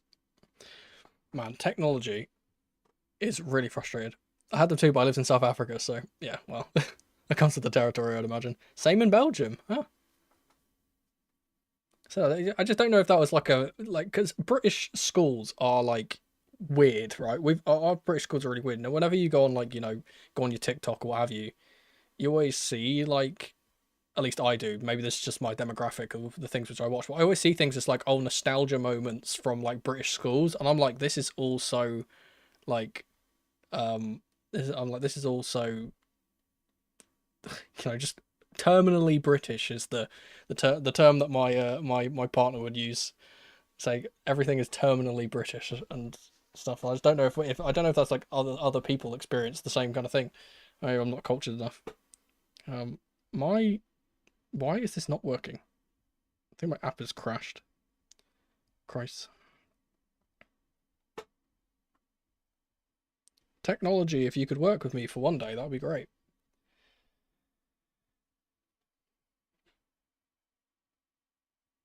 Okay. What do you mean? Oh, that's why it's not working. The place which I was going to order from has closed early. Excellent.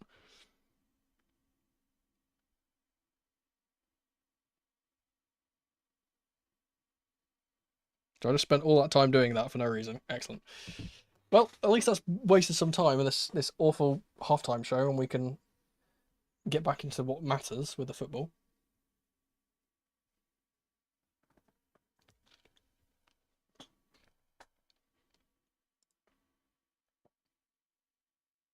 I just realised I completely forgot to stop the timer. Um,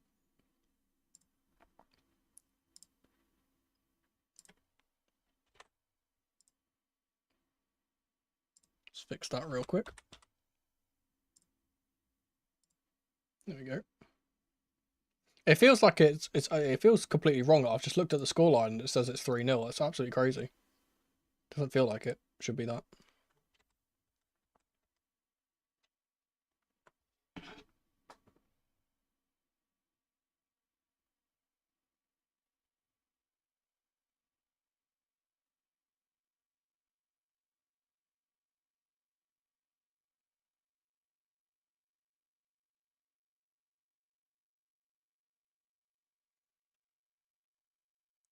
Okay, are we back? Maybe.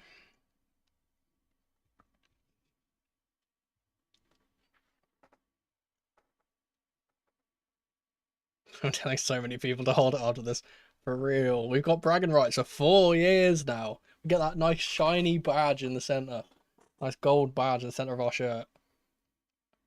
And hopefully we get a front of shirt sponsor soon as well. This season's going to be fun. I think the season's going to be really, really fun. Perhaps a title push or two.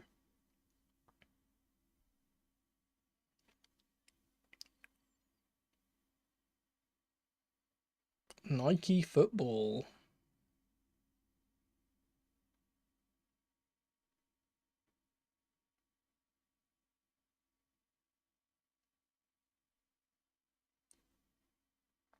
Can we just talk about the fact that this? I just noticed this advert. It had a thing of like Vinny Jr. and it was like, oh look, he's a trickster, right? And then when they cut to the guy doing the trick, that was clearly not Vinny Jr. It was like some other dude that they're trying to pass off as being Vinny. I wonder if that's just like some random skiller they picked off of the street. It's like it clearly wasn't Vinny.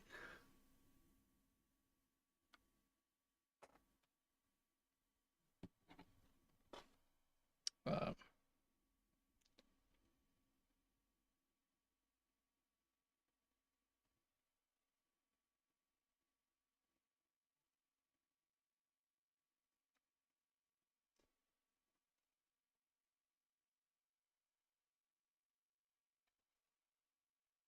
Kickoff nearly approaching. The teams are doing their huddles now.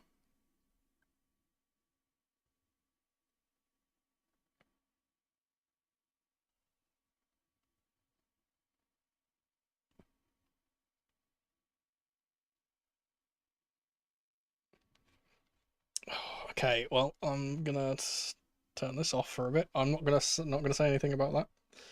I've just seen something that's on the screen. Let's pretend like I'm not doing. I'm gonna let my personal feelings get in the way of my work. But there we go. Let's see what people on Twitter are saying.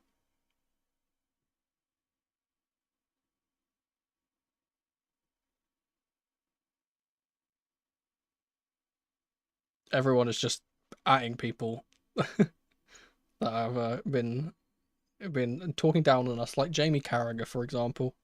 He said that we're not a young and exciting team, supposedly.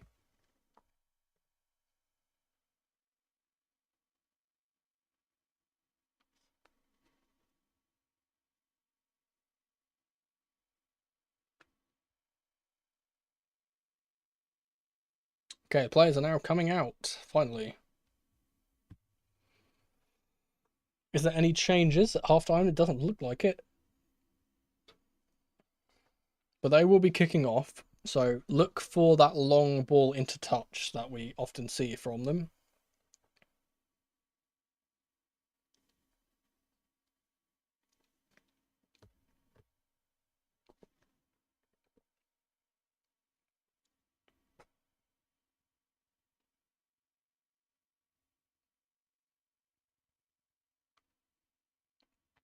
We'll try and discredit the tournament if we win. Oh. Samsung sponsorship? I love the old Samsung sponsor. That's genuinely my favourite Chelsea kit of all time is the 2012 away kit where it had it was like the black kit with all the blue squares over it with the Samsung logo. Yeah, I said this, right? So if it weren't for Palmer scoring 2 goals and being genuinely phenomenal, Sanchez would be my man of the match by a mile. He's been so good. Sorry, I see you asked me another question. I forgot the timer again. Ah, my God. One of these days I'm not going to forget. I tell you, one of these days. We'll wait until the... Wait, I can change it by seconds. I didn't even realise this. I can change it by seconds. I think that's working. 3, 5, 6. Okay, yeah, cool. The timer's working. I didn't realise I could change the timer by seconds. I'm just figured that out. Why can't he be this good all the time? Well, I mean, if he's going to be good in finals, then that's the main thing. All right, anyway, let's get back into it. We've got Vitinha dropping deep to get on the ball. Chelsea high press has worked immediately. Here's Palmer. He is giving the ball away, though.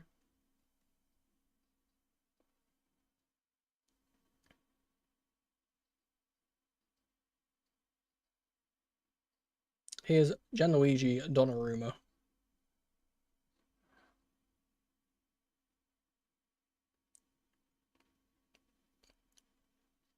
It's Beraldo to Dembele. I think it was Neves, actually, who's made an overlap here.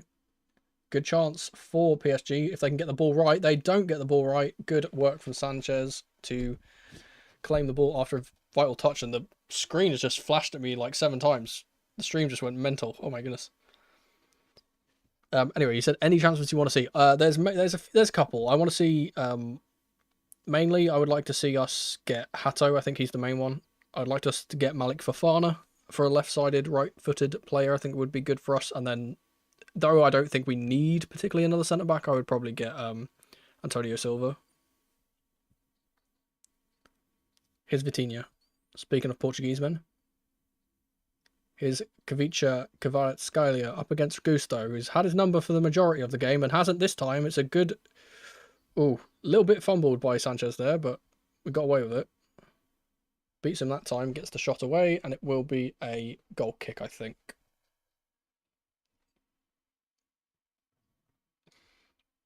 It's a good stop, but he should really be oh yeah, I think the ball just kind of swerves right at the end, so he tries to claim it, and it kind of just goes a bit differently to where he thinks it's going to go.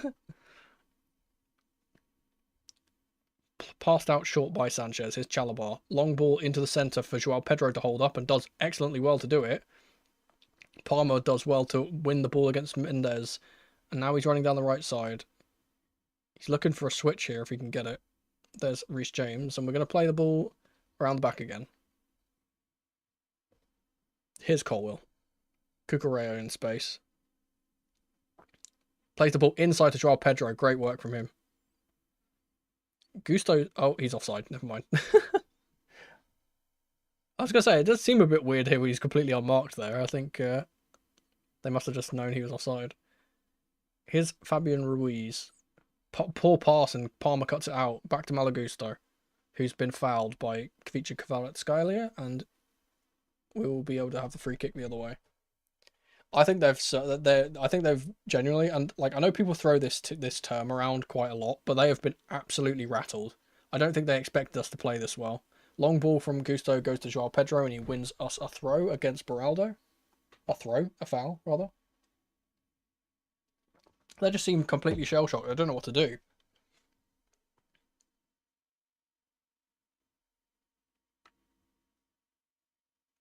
As I say, usually it's me who makes the jinxes around here. You've just stolen my mantle. It'll be Reece James to take the free kick. The free kick was being taken from much further behind it where it actually was fouled, but short one to Palmer to the back post, and Sanchez, or rather, why did I say Sanchez? Chalabar can't get on the end of it.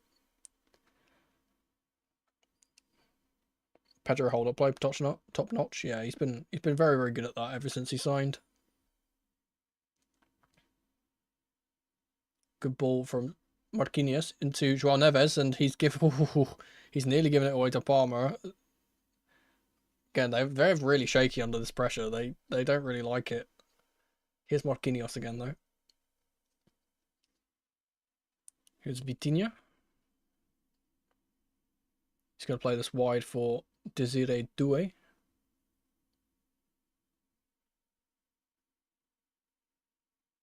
Vitinha into Ruiz and back to Mendes. We're fine with them having the ball here, man. We don't care. Like, Vitinha, you can have the ball in these positions. We really don't care. We don't mind. He's now played a 1-2 with Fabian Ruiz, and he will play it a bit further forward, but Cucurella's in the way. Here's Kvaratskhelia on the left side. And it's back with Mendes. So I'm not really fearful when Vitinha has the ball in those positions. Is when he gets high is when it's a bit more worrying. He has just sweeped a nice ball out to Hakimi though.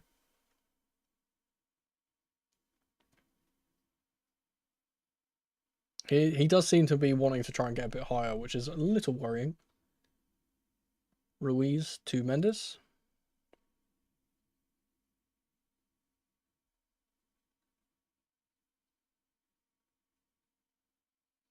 Ball out to Hakimi on the right side. Here's Dembele. Tries to play the ball in, but it's cut out by Pedro Neto. And then great work from Caicedo to get away from the pressure. Here's Enzo. Couldn't get the ball out of his feet. It got a little bit stuck there. And they've won the ball back. Here's Doué. Gets past one. Gets past two. Good ball in. It's a fantastic save from Robert Sanchez. Oh my word. I can't believe that save. That is mental. That's from so close. They are getting closer now, though. Ball whipped in from Neves, and it's gone all the way out for a throw. It's just an awkward situation where it's bounced off Levi Colwill. He's trying to clear it, and it's just gone back to the defender, or the attacker, rather. Oh, it's a great save. Another strong wrist to keep it away from the goal. What's going on with him today? You know, it's really funny. I tweeted this out. I said something about, like, I said, oh, I really want this to go to penalties so Sanchez can prove himself. He does not even need it to go to penalties for him to prove himself. We're actually going up the pitch here. Here's Palmer. Into Joao Pedro on the right side. Up against Beraldo. We don't seem particularly, you know, bothered about trying to get another goal. And why would we? We're already 3 goals up. Joao Pedro has 2 men for company. He's holding them both off. He has been fouled and they haven't given it. But there we go. Here's Ruiz. Marquinhos. Ashraf Hakimi. Doué forced to go inside.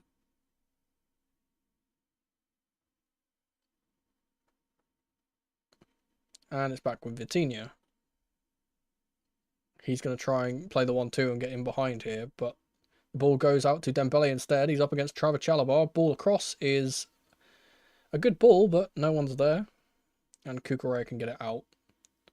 Enzo's done really well to win the ball there, and he's been fouled and not been given a foul again. This referee's like, oh, I nearly said a bad word there. Here's Dembele. Kvicha Kvaratskhelia, who's up against Gusto, who's absolutely locked him up today, and he's done so again. Enzo's still down here.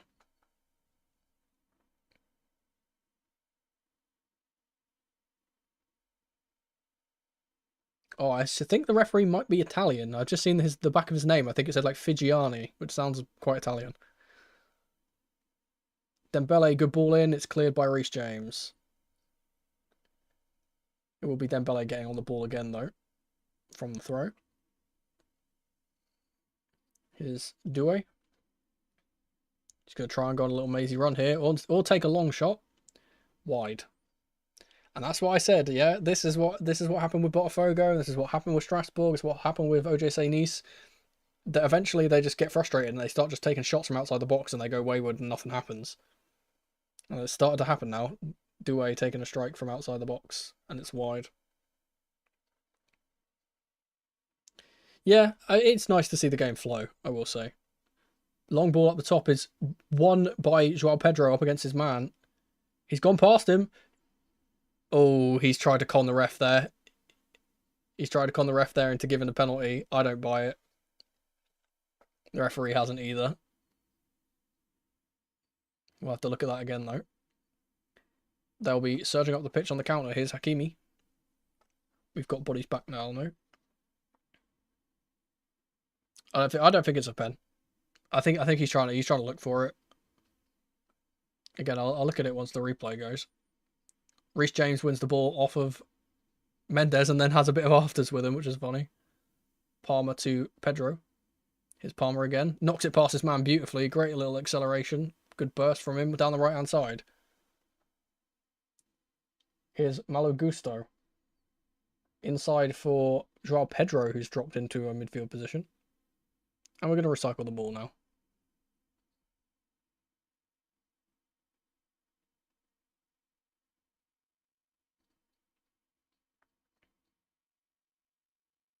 Reece James. Caicedo. Malo Gusto on the inside 10. Palmer's making the run in behind and he can't find him. Never mind, he can. There we go. Pedro Neto's waiting at the back post for a ball from Palmer, but not getting it. We're now olaying the passes, which is good to see. Must be very demoralising for them. PSG losing 4-0 would be so poetic. Absolutely. Let's get another one. Oh, horror tackle from Vitinha on Enzo, by the way. Where's the yellow? Hello, ref? One rule for thee and not one rule for me and not for thee, it seems, from this referee.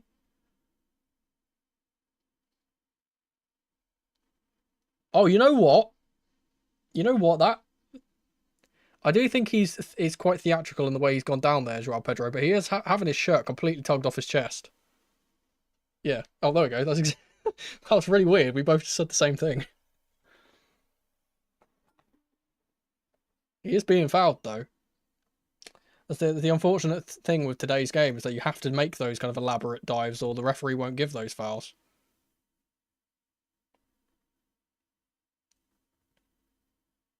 Long ball from Sanchez out wide will not reach Palmer.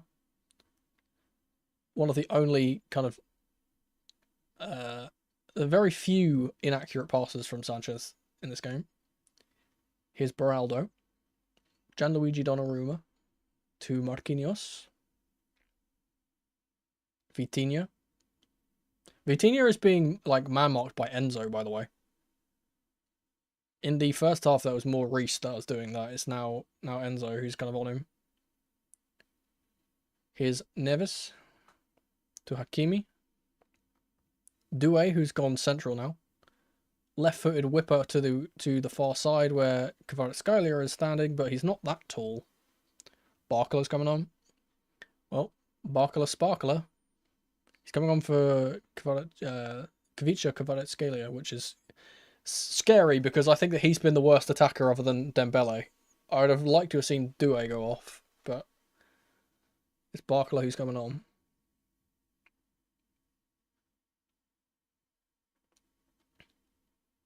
Okay, there's a DAZN advert on at the moment, so I can't see what's going on. Excellent, wonderful. Here's Ruiz, rather. Doué tackled by Caicedo excellently. And great little play from James and Chalobah to get us out again. Long ball from Palmer's going to go for Enzo, who's made a run in behind. He's got Pedro Neto over the left-hand side, if you can see him, but he can't get the ball to him. He's blocked out by multiple players. Hakimi up to Doué. Up against Cucurella. Cucurella wins that. But here's Vitinha. Going to take a strike from distance. And again, it's wide. Wait, apparently there was a touch. Was that Sanchez save? Oh, it is as well. Oh my word. He's on a heater. And yeah, I was going to say, Enzo has been down for a while. He's holding his hamstring, so I'm thinking that might be why he couldn't get that pass off. It's probably just a bit of cramp, to be fair.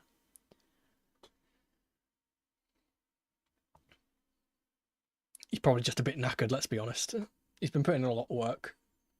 Ball from the corner is taken to Doué, whipped into the back post, and it's flicked on by Joao Pedro very well to defend at his far post.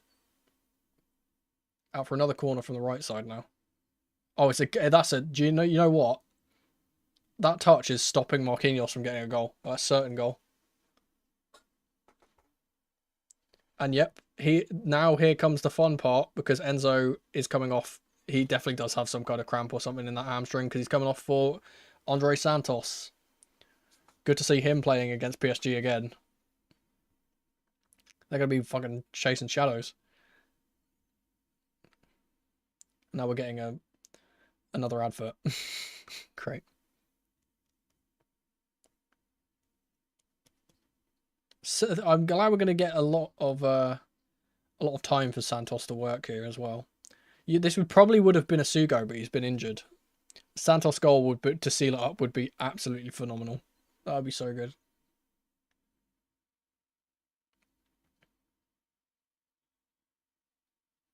Vitinha to take the outswinger from the right side.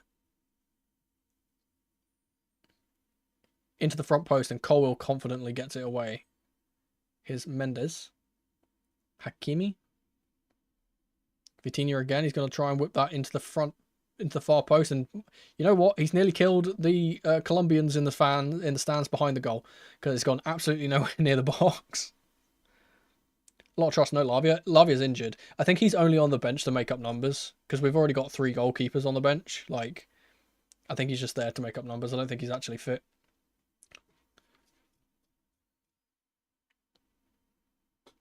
And plus, obviously, he's playing a different position, which is because we've kind of seen that Santos is being Enzo's understudy rather than Caicedo's, and Asugo's going to be that Caicedo kind of player.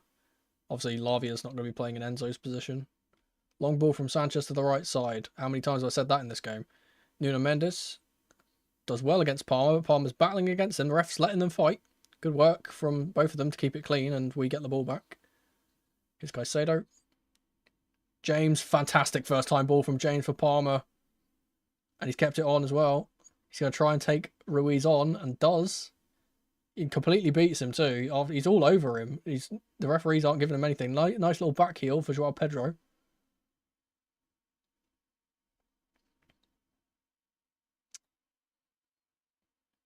Oh, Fabian has just struck out a Palmer here. That should be a red.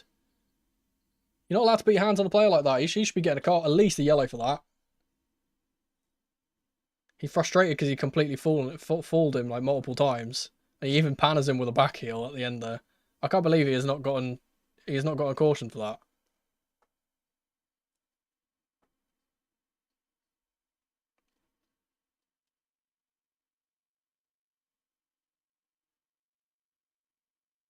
They're searching for that long ball for Dembele, and Colwill is holding his line really well here. Here's Joao Neves. He's got Barcelo for support, but he's not seen the ball yet, the Frenchman. Here's Vitinha. Joao Neves.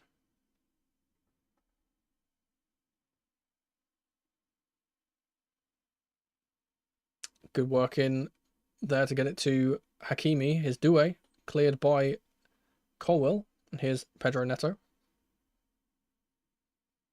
Into Cucurella. He's going to try and search past this man, and has done. It's Hakimi who fouls him again.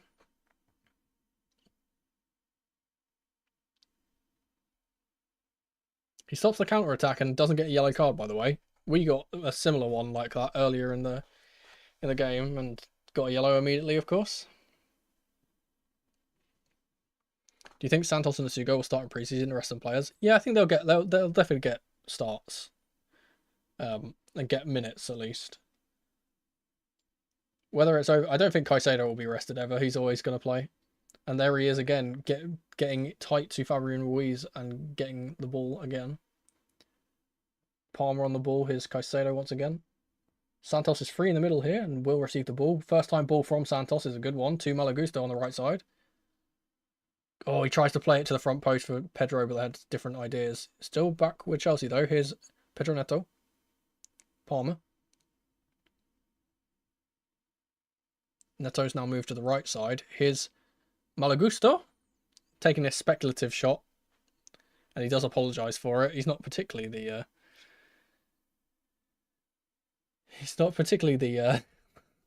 the best on his left foot or at shooting in general.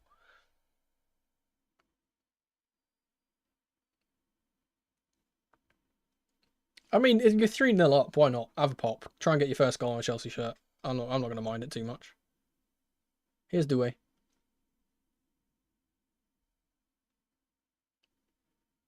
So Neto seems like he's struggling now, by the way. He's been putting in so much work. Cucurella has completely taken Doué out. No nonsense defending there.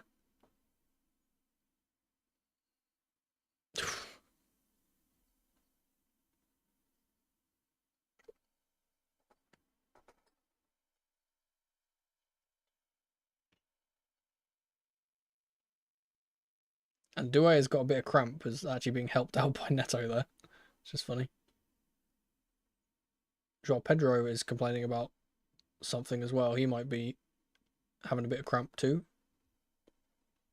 We've been putting in a lot of work into this game, so I'm not surprised.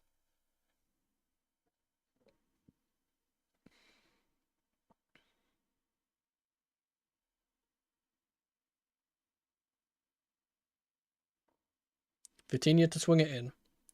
And Sanchez is going to claim this, and he does claim it beautifully. He's been so good. He's honestly so good. He's waiting for runners.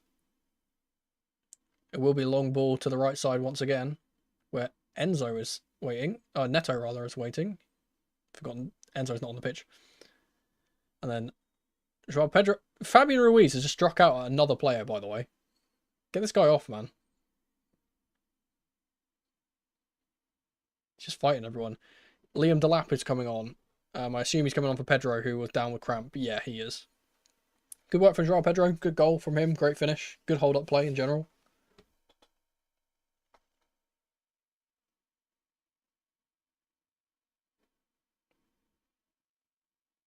He's making that little dinked finish his kind of trademark at this point. He's done that twice now. The other one was ruled out for offside, though, I believe.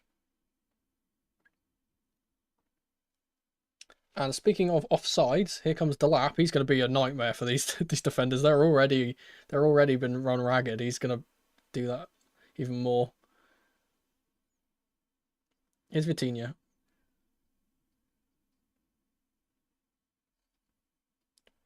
Marquinhos to Doué.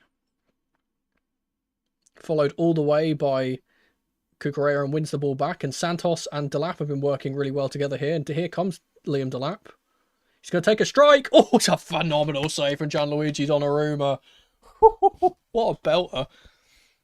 Good work from Santos in the middle there as well. That's a phenomenal save. Should Esteval get the number 11? I think he probably could get the number. I think what we'll probably do with Esteval is let him keep his 41. Because that's like been his kind of iconic number. We'll probably give the 11 to any... maybe Gittins probably wins that gets the number 11, I'd imagine.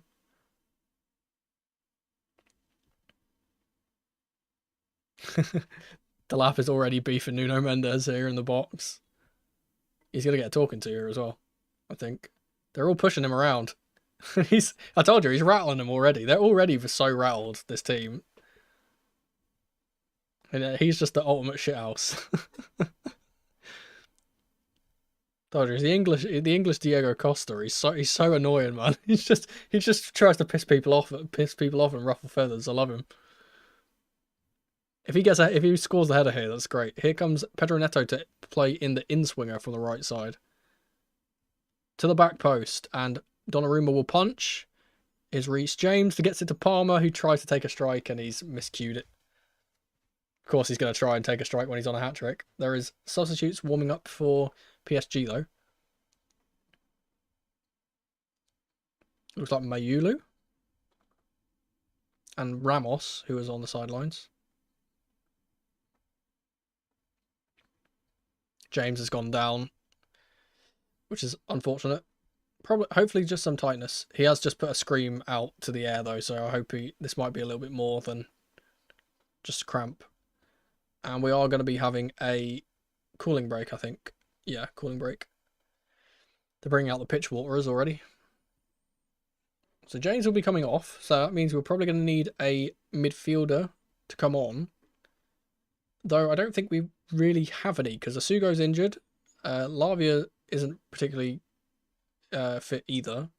Kinnan Dewsbury Hall maybe coming on in that position? Possibly. Either that or we bring on Achimpong and put Gusto into midfield. Might be the play.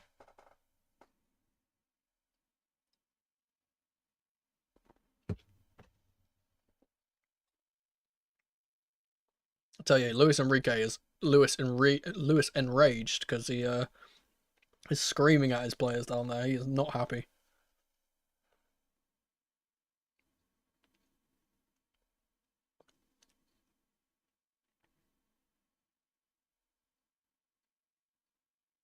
Oh, the referee view of Palmer's goal is beautiful. His first goal, that is. I told you, I brought the shirt out for good luck. I've got 3 choices that I could have put up there, and I chose that one.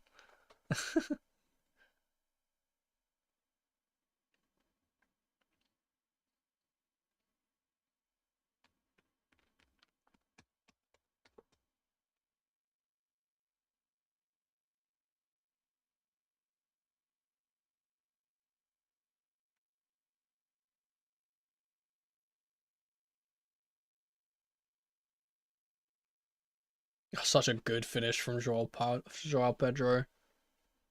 Oh, he's done his little Irish jig as well for the celebration.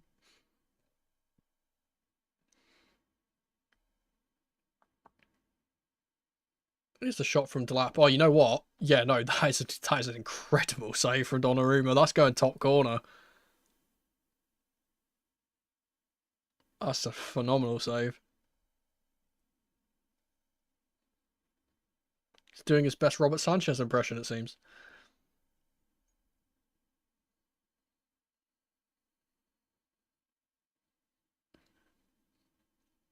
I think it's Doué that's going to be coming off. Yeah, Doué is coming off.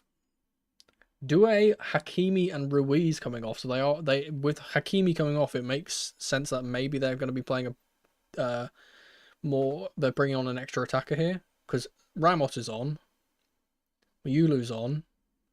I'm not sure who. It's Zaire Emery, I think is the other player. Yeah, Zaire Emery is coming on as well. James staying on, maybe. Hopefully it was just cramp then, if that's the case and not an injury. But he did have a bit of a yell.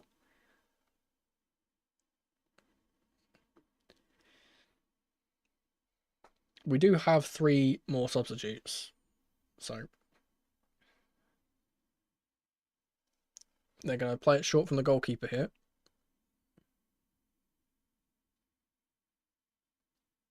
Which is very risky against Liam Delap and Andre Santos, who are up there pressing. Here's Donnarumma again.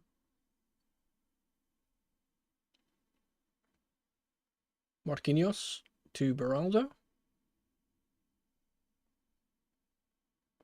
Here's Vitinha, who's dropped deep.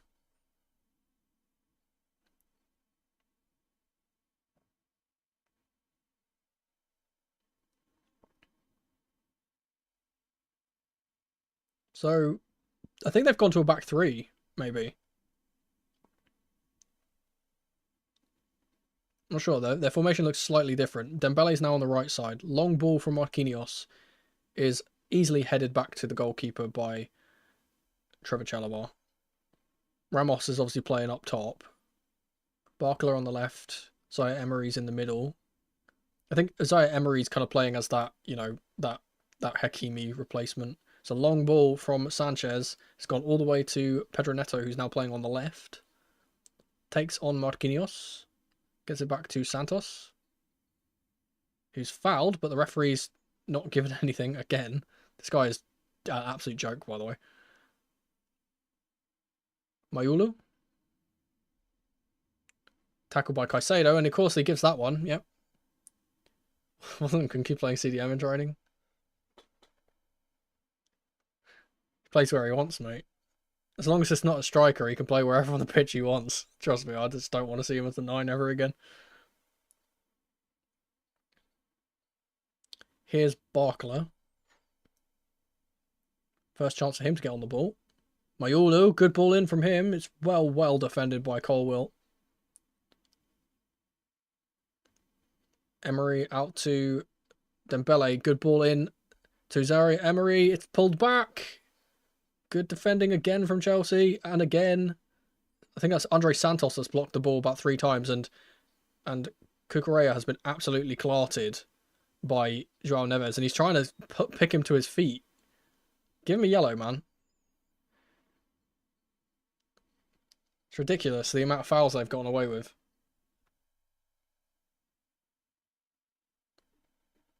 I've come around to the ref, he's just keeping it interesting. You could certainly say that. It's definitely interesting, I say. 15 minutes to go. Andre Santos with the first block.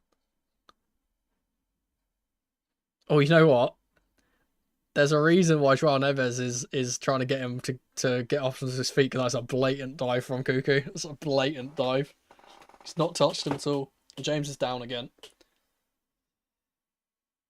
And it is Kiernan who's lining up to come on the pitch, and so is Nkunku. So we might get Nkunku at CDM. It might happen.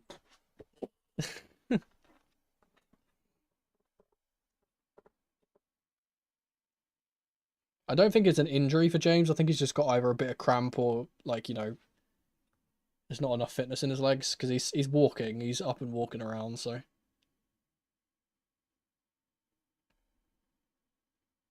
Usually when we see Kiernan Dewsbury Hall come on, he comes on for Neto and plays on the right side. So I don't know if that'll be where he's going to be playing, or if he is going to be playing in the middle where James has been playing.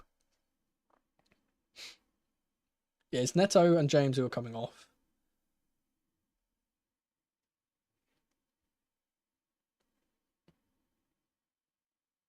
I don't think Neto has gotten the message yet that he's being taken off.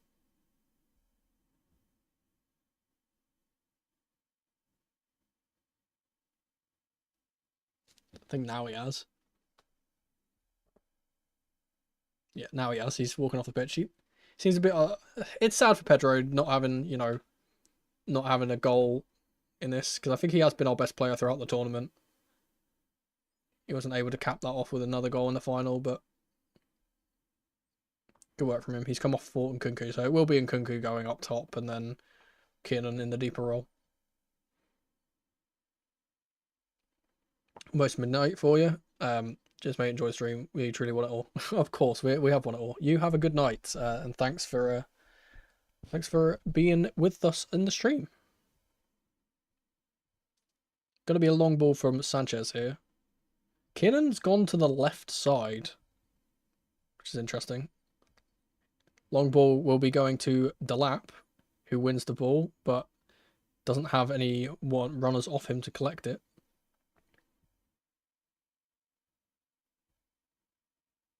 Vitinha will turn, gets it to Beraldo.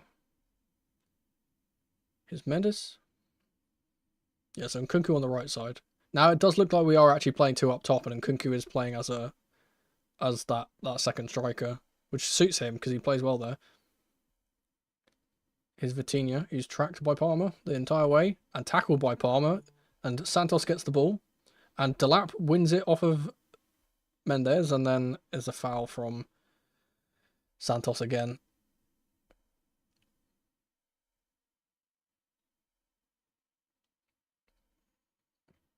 Caicedo is now the captain for the record. Is Barcola. Can he get the better of Gusto? No. Vitinha. Marquinhos, who's on the edge of the box here.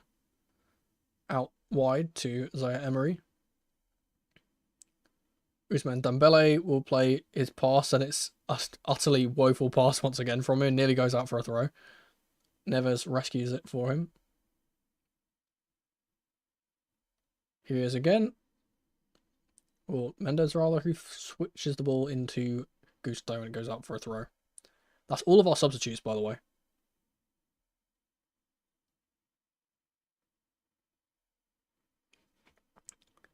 Yeah, I mean, it's Levi is fourth in that kind of regard.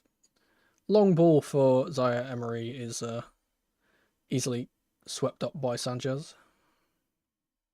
Do you think Nkunku has a place in this team? Absolutely. Long ball from Sanchez goes to Delap, who wins the ball. Oh, it's a good save from Donnarumma. It's more of a shot into the goalkeeper than a save, to be fair, but he's done well to keep it out somehow.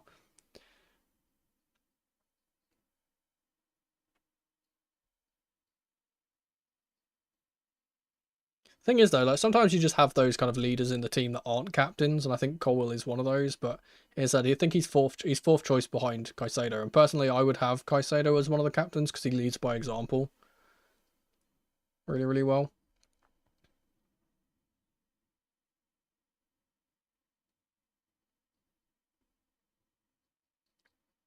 Corner from Chelsea will be taken by Cole Palmer.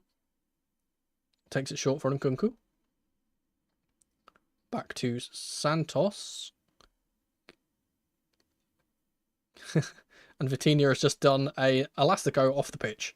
So that's handy for us. Here's Palmer again. Into Kin and Dewsbury Hall. Here's Levi Colwill. Good ball over the top. Oh, nearly reaches Kin and Dewsbury Hall. Here's Zaire Emery, who's going to be dragged back by Levi Colwill for the card.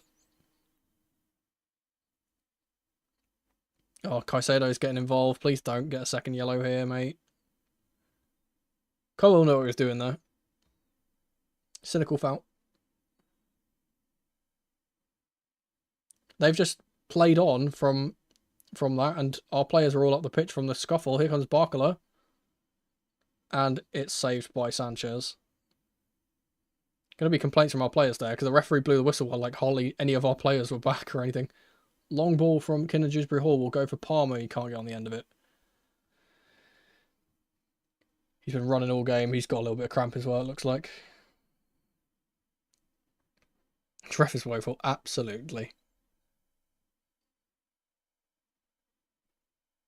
Here's Marquinhos. Slips whilst he plays the pass, but... Oh, and Malo Gusto's done so well to reach that, by the way. Phenomenal from him. He's been so good all game as well. Here's Nkunku. He's absolutely clattered by Mendes. That's got to be... How is that not a yellow? He's just gone straight through the back of him.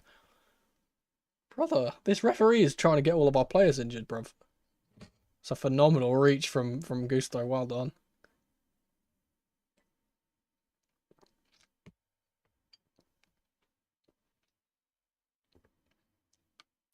Everyone is getting a bit of cramp nowadays. It'll be Gusto to take the free kick, and he plays it to Santos. Here's Gusto again, into Delap. Good hold-up play from him. He's fouled again, and just the referee is just giving absolutely nothing to us, like, genuinely. He just doesn't care if our players get fouled. It's Marquinhos again. Dembele is... Nah, man, this ref is actually pissed me off. You're actually pissed me off, mate. That's a clean challenge from Cuckoo. He's completely kicked the ball away. This guy is absolute fucking wanker. Genuinely. So if we weren't like ahead, like I'd be so much more vexed at this because he's giving everything to them and giving nothing to us. Here's Barkler on the left side. Cucurella has just been fucking hit off the ball by João Neves. He's going to be getting a yellow here. He's been shown a yellow. Thank fuck. That's the first time. He should be off for that. Genuinely, because he's made so many fouls in this game, and he hasn't been given a yellow. And this is his first yellow. That would have been the second. Let's see this. Oh yeah, it's a hair pull. It's another hair pull on Cucurella again, man. And they haven't given it a red. That's ridiculous. That's so ridiculous. The amount of times that happens to Cuckoo and they get away with it is absolutely ridiculous. Hopefully the VAR is looking at this and they're going to recommend a red. Yep. VAR review for the referee is going to go over to the screen. Now this will be interesting because Cuckoo does bump him at the start of this. Let's not say it wasn't. It was a retaliation from Neves, but he has grabbed his hair.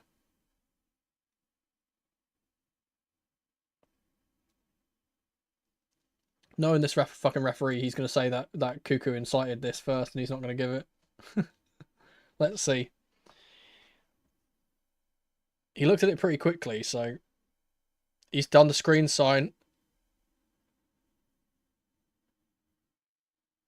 Violent conduct. He's off. He's off. You know what? Redemption. Redemption for the referee. Well done. You've made one good fucking decision your entire fucking career, and it's this one.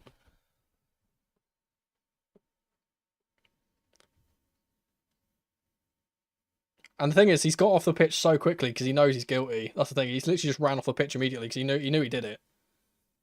You can't do those things in this modern game now. We have cameras everywhere. You're not going to get away with it.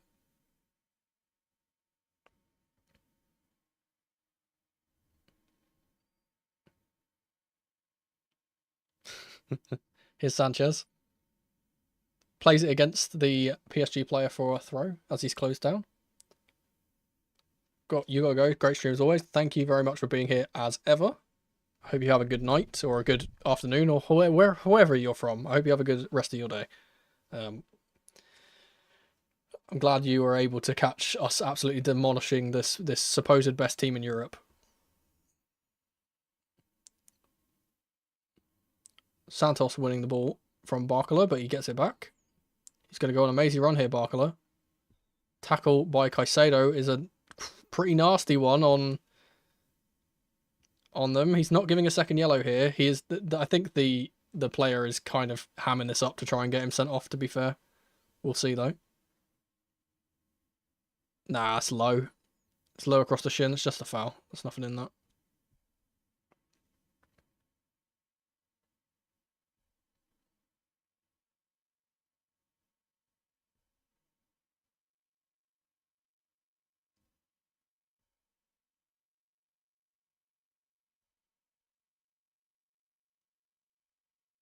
Does this now mean we're the best team in the world? Absolutely.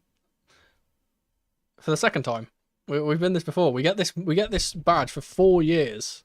We're going to have this golden badge in the centre of our shirt, which will be lovely to be able to have. Good work from Vitinha to play that to Mendes on the edge of the box, but his shot crashes into Malo Gusto and it goes out for a corner. They're going to try and take it quickly, but not allowed to. Vitinha will take this as well. Into the front post, and it's cleared by Malo Gusto.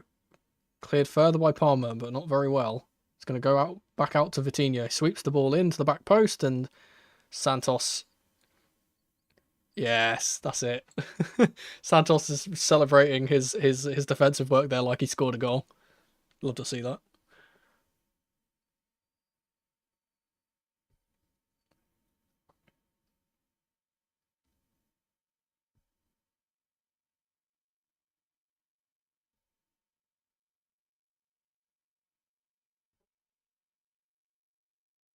Mm.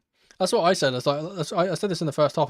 We completely mentally boomed them from the first whistle. They just couldn't compete with how quick we were playing, and then they've just gotten so frustrated that they can't play the normal kind of cool, calm, and collected way that they normally do. It's a foul by Zaire Emery now. We said we completely rattled them. Never cut your hair, Cuckoo. Good ball from the free kick goes to Nkunku, but he's tackled. Here's Barcola. Let's keep a clean sheet here, Chelsea. Barcola tracked by 2 players. Oh my goodness gracious me. The ball's gone all the way through to a Gonzalo Ramos in front of goal. Open net, and he's not been aware that the ball's going to fall to him, and it's just bounced off him. Here's Zaire Emery. Tries to play the ball in. It's blocked by Palmer. Cucurella will get it away as far as Kin and Dewsbury Hall. Now to Palmer, who's going to line this. And Delap will chase it. He's done well to get get past his man, and now it's 1v1 against Beraldo here. And Kunku's up in support with him. I think he's done a bit too much there, Delap, to be fair. But now he's been fouled on the edge of the box, and the referee has given it. Nice. The referee suddenly just got he must have gotten Todd Burley in his ear. And said you know, let's feel good together. You know, we can make this easy or make this hard. Start giving us decisions.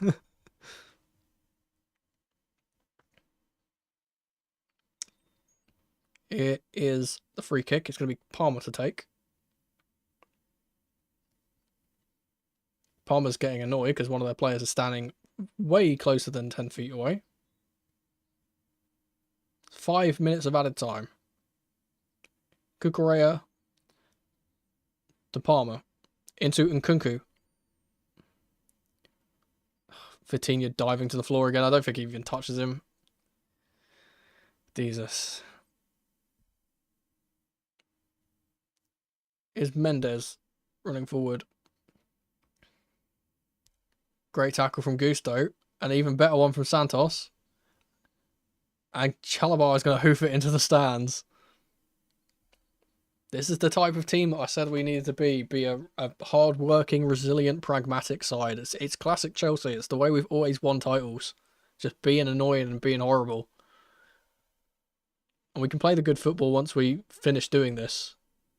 But that's kind of been our identity for so many years. I hope we're finally bringing that back.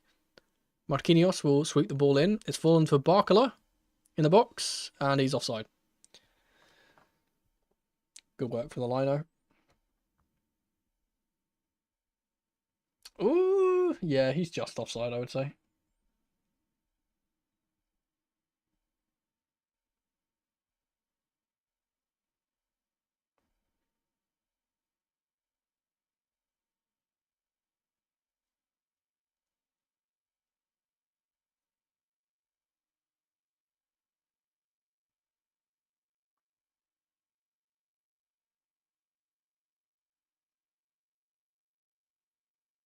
Liam Delap can't get onto the long ball. Here comes Beraldo to Marquinhos. Zaire Emery on the right side. Oh, it's a giveaway by Vitinha for the first time ever. And here's Santos, who's done really well to get the ball past him. Here's Delap. Out to Gusto. Vitinha's still down, but no, the referee does not care. Here's Levi Colwell. Cucurella. Caicedo, rather. Sanchez. Tries to do a little Cruyff turn to fool the player, and he gets away with one there, Sanchez, to be fair. It wouldn't be, he decided, he said, you know what, I've played well the whole game, I'm going to have my bozo moment now, and it doesn't matter. That's when you know he's feeling confident, when he can do that stuff. Here's Mendes. About 2 minutes left. Zaire Emery. I just want to keep a clean sheet, man. Make this feel really dominant. Ball from Marquinhos goes out to Gusto. Now here's Caicedo. Gets it out to Nkunku. Here's the counter-attack from Chelsea again. It's not particularly fast, though. He's waiting for support. Here's Delap. On the right side. Nkunku. Who's absolutely clattered by, I think who is that? That's Mendes, I think. He's going to get a yellow here. That could be something worse than that, to be fair. So it seemed like a nasty one. I said they're just kicking the shit out of our players now because they're... Oh, it's a bad scissory type of challenge. It's not high, though, so I don't think it'll be anything more. So they're just kicking the shit out of our players now. They're pissed off.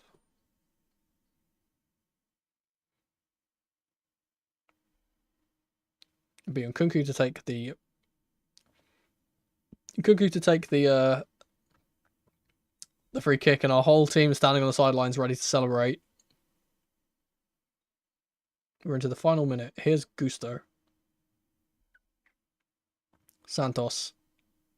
Fouled by their player, but not given. By Dembele. Here's Vitinha. He's going to try and long ball this to Barcola. And guess who's there? Trevor Chalobah.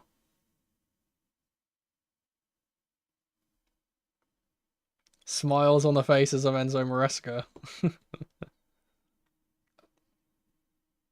He deserves it, man. He's transformed this Chelsea team. We had to suffer through Lampard, and we had to suffer through Graham Potter. We had to suffer through Pochettino playing chaos ball and having no defensive stability whatsoever. And we finally got on a coach that knows how to set up a team. Some of the people on the bench are wearing number 25 shirts with world champion on the back. That's how confident we were that we were going to win this game. Cucurella wins the ball in the midfield. And that's the final whistle. Chelsea are the Club World Cup champions. Cole Palmer and Tosin sharing a brotherly hug in the middle. We will stay here just for the trophy lift, which I don't usually watch personally, but for the streams I do. Second trophy I've seen us win on stream.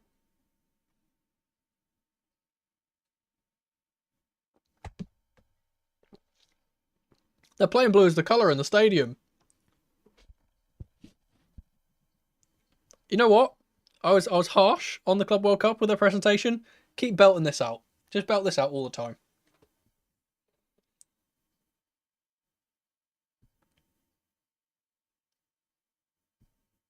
There's some one of their staff has just come over and punched Gusto, I think. They are rattled. They are so rattled. God, they hate us, man. I'll tell you, I can't wait to see us fucking play them in the Champions League next season or something. It'll be so good. There's people getting involved in shit which they don't need to be getting involved in. You can be as scrappy as you want. Oh, it's actually, you know what? It's actually Luis Enrique. Luis Enrique is struck out at Joao Pedro. He's punched Joao Pedro in the face, Luis Enrique.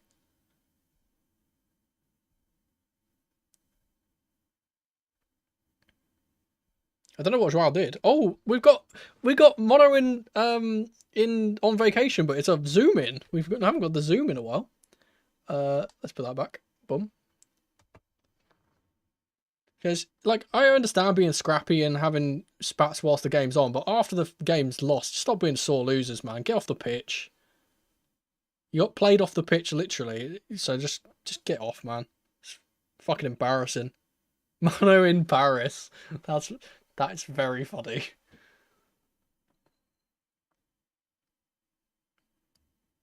Mono in America. Because I could become bigger as well. So I could be mono in the USA. Oh, that will be me soon. I said I'll be the next month. Cole Palmer wins the superior player of the match, rightly so. And Gusto has swapped shirts with Barkala for the record. That's a bit interesting.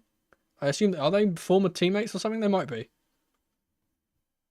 Tactical breakdown of this game, possibly.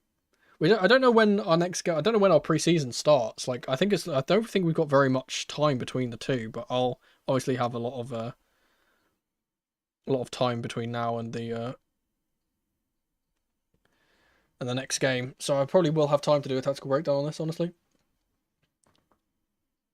Good night. Thanks for watching the stream.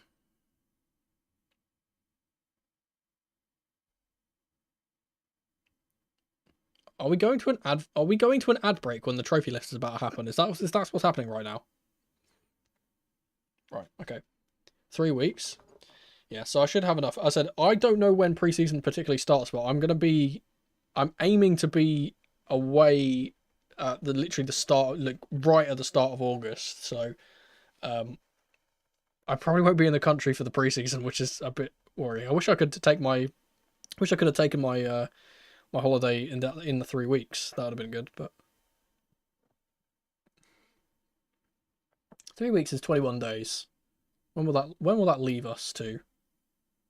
I'll try and do maths. 31 days in July. So I'll be like the 11th, 12th of August. I won't be back by then. Hopefully that's not too long. I might miss the first game.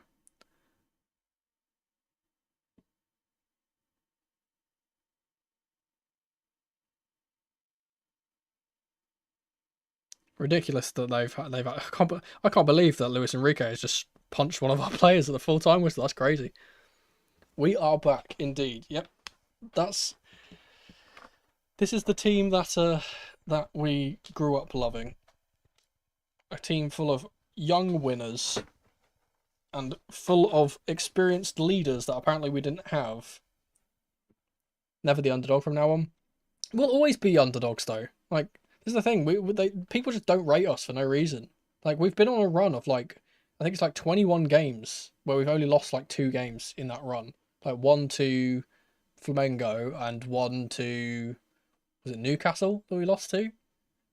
It's like the only one we've. Oh no, it was. I think it might have actually been in the Conference League. We lost to. Who do we lose to? We lost to Legia, right? Legia Sport, or like Legia Warsaw or something. Yeah, so people just doubt us anyway. Like, we're the best team in the world now. It's undeniable. We've won the Club World Cup. So hopefully, like I said, that the thing which is really good about it is that this is going to breed so much more confidence going into the season for the fact that we could actually be up there fighting for the title. I don't think that we will be fighting for the title because we've got a lot of games to play with the Champions League and stuff. But like, I will take like another third. I'll take like a third place and a good Champions League run. Maybe win the Champions League next year. The loss to Flamengo is a blessing in disguise, honestly. Well, the thing is, yeah, I think you're perfectly right with that because like we tried this kind of 2-2-4-2 thing that we've been doing in that game. That was the first game we tried it, and it didn't work because we didn't really, we hadn't planned for certain things. And I think that loss really showed Enzo Maresca like this is the vulnerabilities of this system. How can we adapt it to make it work? The commentary is exceptional. Enjoy the win. Next time will be Man U. I appreciate it. It's a real indicator of how well we can fare in UCL. Yeah, exactly. That's the main thing. And obviously, we've always been a team that's quite good at knockout football, like because we can do what we did today and just kind of sit back and frustrate teams. It's a bit less kind of possible when you kind of have to go for points in leagues and stuff. So I'd say we probably might go for a deep run in the Champions League and probably won't do as well in the league. But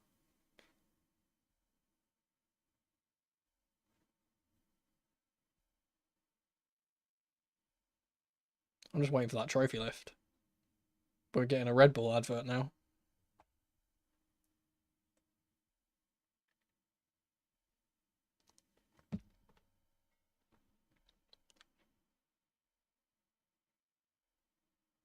And obviously we'll be doing we'll do a grayscale to either tomorrow or the day after. To kind of, you know, I like to kind of give myself a day to kind of rewatch some of the stuff which I've watched to confirm my personal opinions on things and then kind of get my points kind of ready for those. But yeah, we'll be doing another one of those soon after. Then we've got a bit of a break, which is good because I need some time to plan my holiday.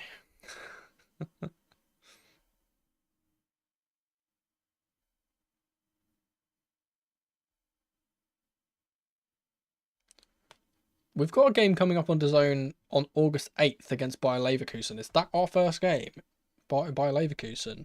I think it might be. Yeah, that is. So August 8th. Oh, that's really cute. That's really cool. I've just I've just gone on to Google. I've typed in Chelsea into Google to see our next game, and it's just come up saying congratulations to Chelsea on the Club World Cup final win. Like immediately, it's like done a little celebration. It's got fireworks on my search bar, man. What's going on? Crazy. Yes, 8th of August. So I will not be here for that game or the Milan game either.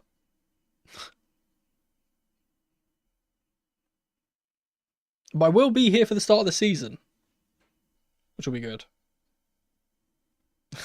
Our first game's against Palace. I will be there for that. I won't be here for the two preseason games. I'll probably do like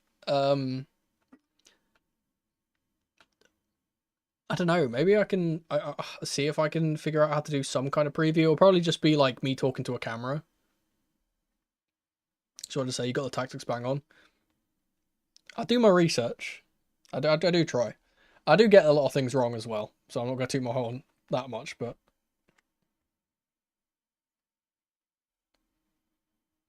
I didn't expect us to win as dominantly as we did. I thought that we'd probably snatch a win late on, with like a, you know, we'd be really pragmatic and then win by like one goal. I really didn't expect us to put the boots to them as much as we did.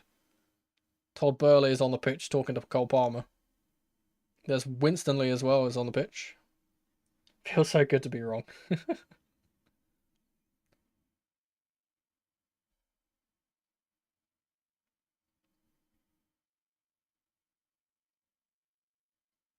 I think it's Haspel Vice is there as well.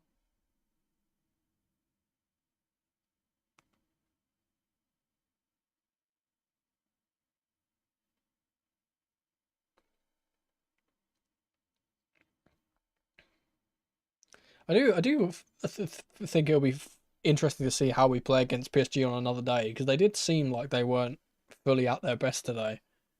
Maybe that's us being so good that's on that. Oh, here comes Cole Palmer with a with an Olivia interview.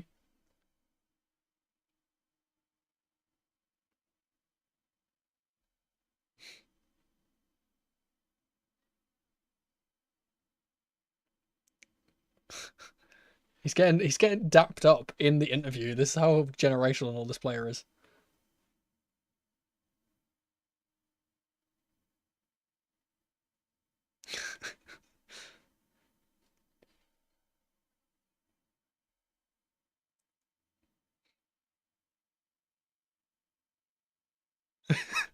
He's so funny. He's just so nonchalant about everything.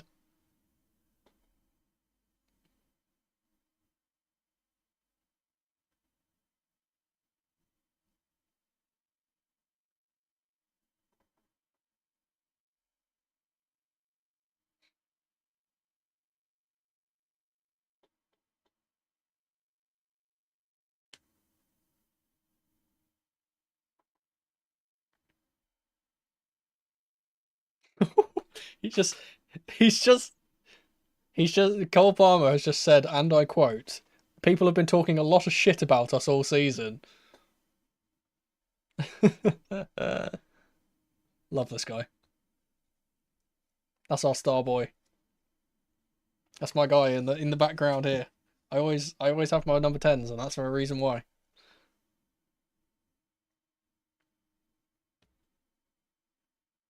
I'm all smiles, as you can probably tell. Is that cheaper boating? As one of the panelists. Got Gareth Bale, Mikel. I think that's cheaper moting. He's an ex PSG player, so I assume that's why he's there.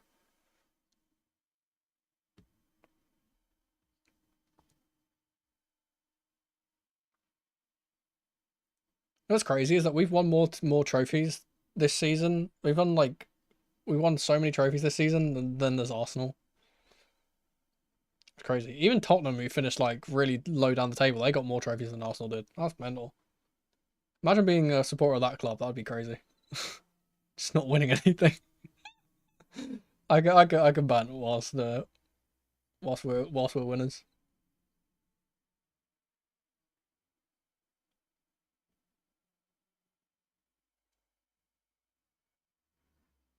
It's gonna be an Enzo Maresca interview.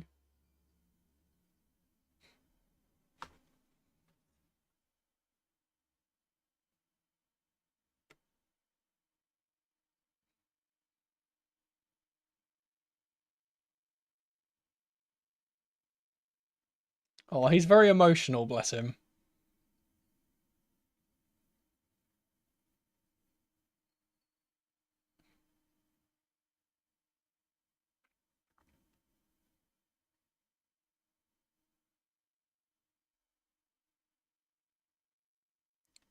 Yeah, Enzo said, and as kind of what I mentioned as well, he said that like he thinks that we've won the game in the first 10 minutes because we set the kind of tempo of how we're going to play. I think that's exactly what happened. We rattled them from the beginning. They didn't know what to do.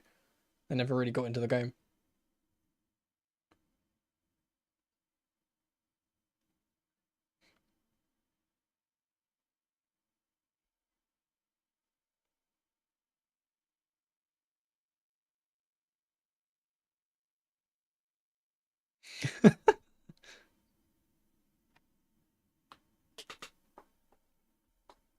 Our name is being engraved into the trophy, and the trophy's beautiful, by the way.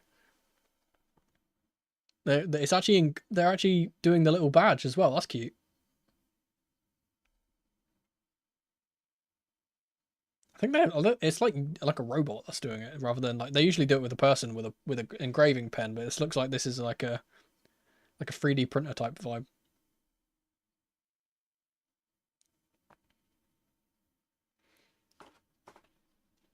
It's going to be good to see um, Reece James, the captain, lift this trophy. Another trophy for him to lift this season.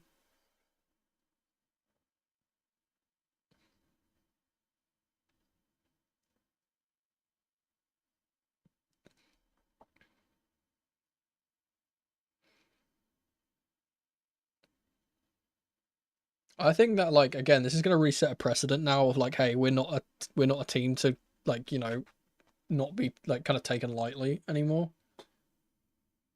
We win things now. The process, even though it's still in its early tenure, is we're getting the fruits of our labour now. All the hard work and tactical bollocks that we've been having to kind of get through the grain of.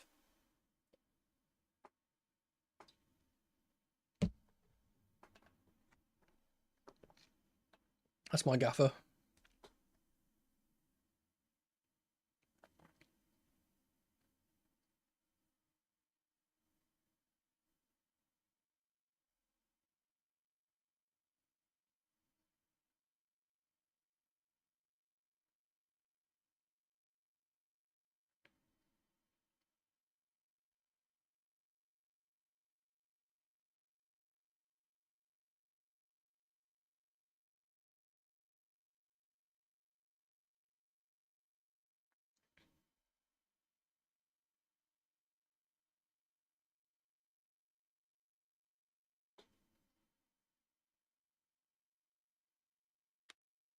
Some Calvin Harris is playing in the background, I can hear.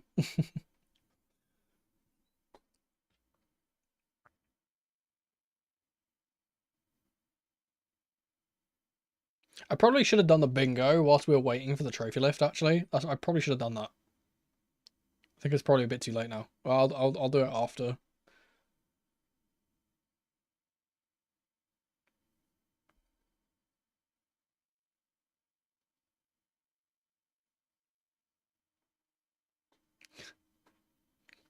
You know what? I think that Colwill and Kukurea have a very good bromance.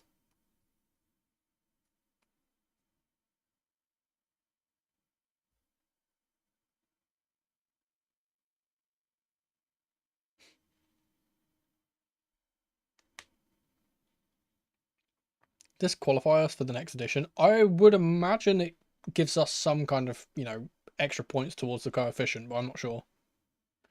Oh, see, yeah, I remember what obviously we won this in what 2021, I think, right? It's the 21-22 season like we won it before. I'm trying to think of what the kit was, but I remember us just having the badge in the middle. It looked really, really good. Gold and blue just goes well together. Oh, it's a good day to be Chelsea. It's never a bad day to be Chelsea, to be fair, but especially today. I'm trying to look in the background of see if there is people doing the trophy lift.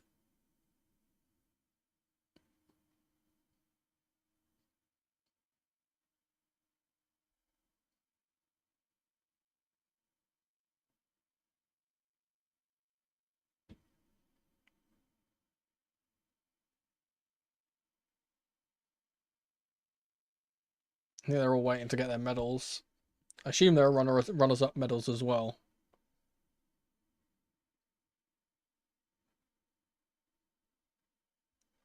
Oh, this is going to take a little bit of time, so I am going to I'm going to switch over real quick so we can do the bingo. I've got to do my control Ving until we get there. Going to work tomorrow with my Chelsea kit. For real. I'm genuinely, I might when I go to the US, I'm going to probably pack one of mine. Probably this shirt I'll bring.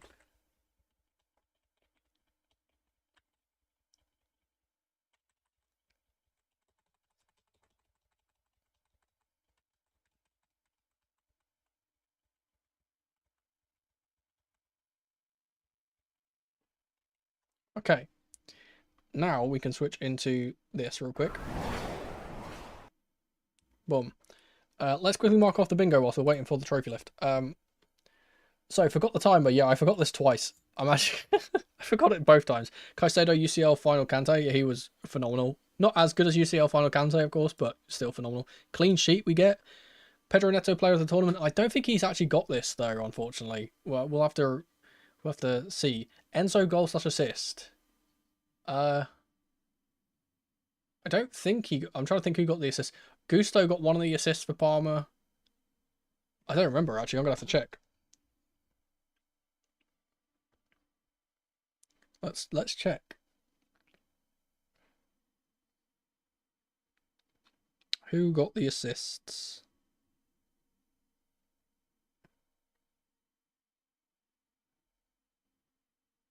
I just can't find out. So Palmer got one assist, I think. No. Yeah, Palmer got one assist. No. Wait, huh? Yeah, no. Palmer got an assist, Gusto got an assist, and Colwill got an assist, supposedly. Obviously, Palmer and Joel Pedro with all 3 goals. So no Enzo goals, assists. Reece James penitentiary, absolutely. He was phenomenal today. Sparkler, he did come off the bench, so there we go. Sanchez, 1 to save, absolutely. Multiple of these.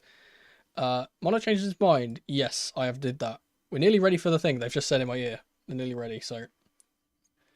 Unlikely goal scorer, no.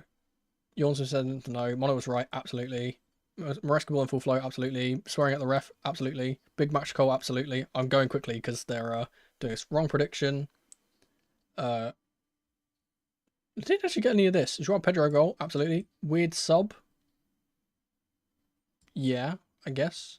Santos app, absolutely. World champs, absolutely. And mono on vacation. So we do get bingo here. Do we get a free space as well? I'm going to put this in for Sanchez turning into prime Neuer for some reason. So yeah, we get one bingo, and we get one bingo, and we also get a you know, the win, which is the main thing. Let's move back to this. Let's see if they're not going to do the trophy lift now.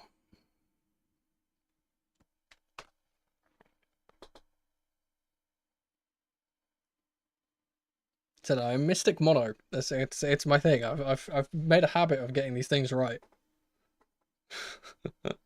I get so many things wrong at the same time though, so it's perfectly fine. It's ironically though because I have like we talk about things from like me predicting things from a while ago. When we first were looking for a new coach, I was like, oh, I really want Luis Enrique. He was like the guy I wanted, and then we got Pochettino, and then obviously lo and behold, Luis Enrique has gone to PSG and it's been phenomenal for them. And then he's come all the way here, failed, and then punched one of our players, which is really funny. No clue what's going to happen to him for that, but there we go. I assume the club is going to get fined for them not controlling themselves. They've put up this giant stage for us for this trophy lift, by the way. So that trophy is so pretty. It's gorgeous. It will look so good in our trophy hall.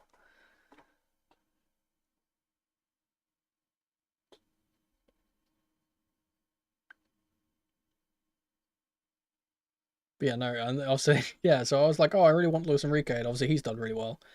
And then eventually, we got Maresca instead, and I predicted that we'd get him, and I predicted that he'd be good if we did get him, and lo and behold, we've got 2 trophies in his first season. We've got a Guard of Honor type thing being laid out here, I think, for the PSG team, so they can walk through and get their medals.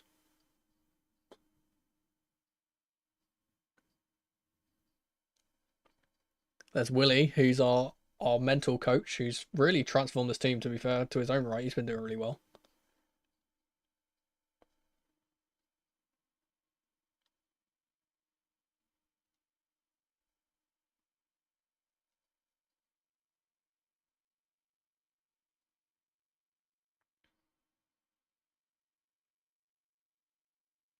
Well, some of the Chelsea players will be coming back here because apparently one of the World Cup is going to be held, and this is one of the stadiums that's going to be held at the MetLife.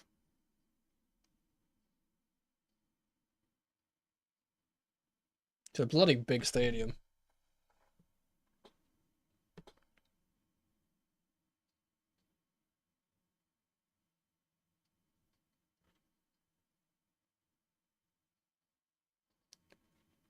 Do you reckon we should do like a joint kind of Conference League and Club World Cup trophy parade down the King's Road? I feel like we should do that.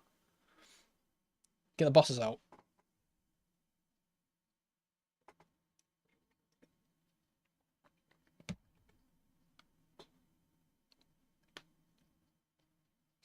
We are the world champions until 2029. I'm gonna be in my 30s by the time we're not world champions. That's crazy. That's mental. Oh no. Oh no. Why did I say that? I feel so old. By the time that there are new world champions, I will be in my 30s. That is absolutely wild.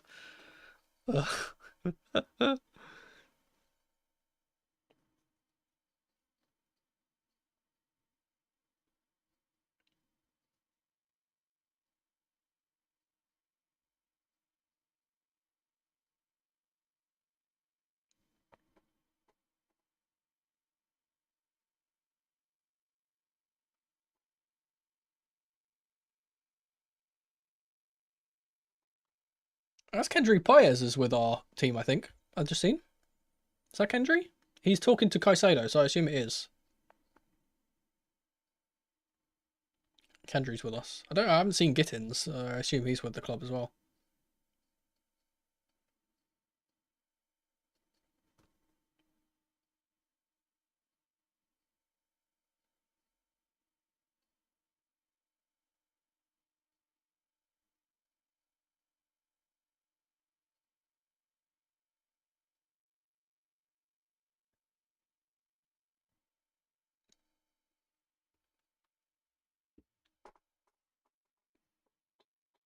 It's just taking a long time.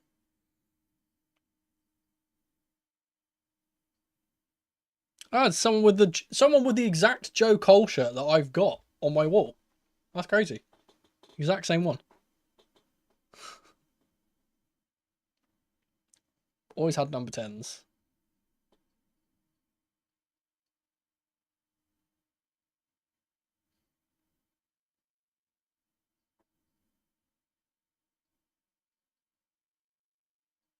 Presentation party are in the tunnel now. Supposedly. Oh. Some babies in the crowd. In their Chelsea kits.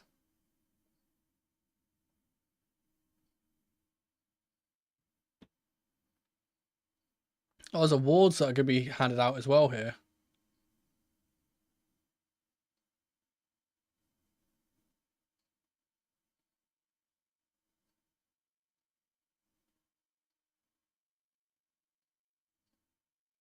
But there's so many bloody medals and stuff to be handed out.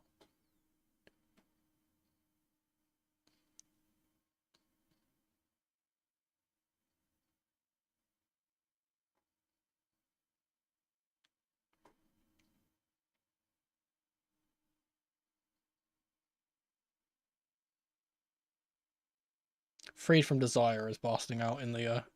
Oh, it's just stopped as I said that.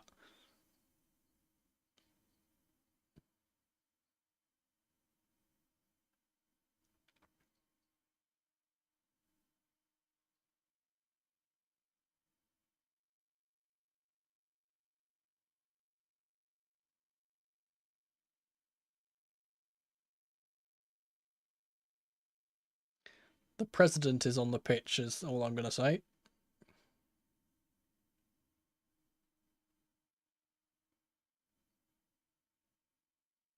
With the FIFA president as well, and then of course Todd Burley.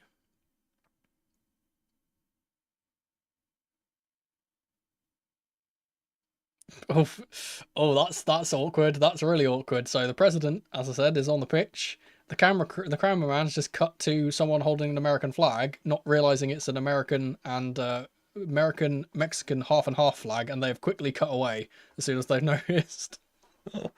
Oh dear.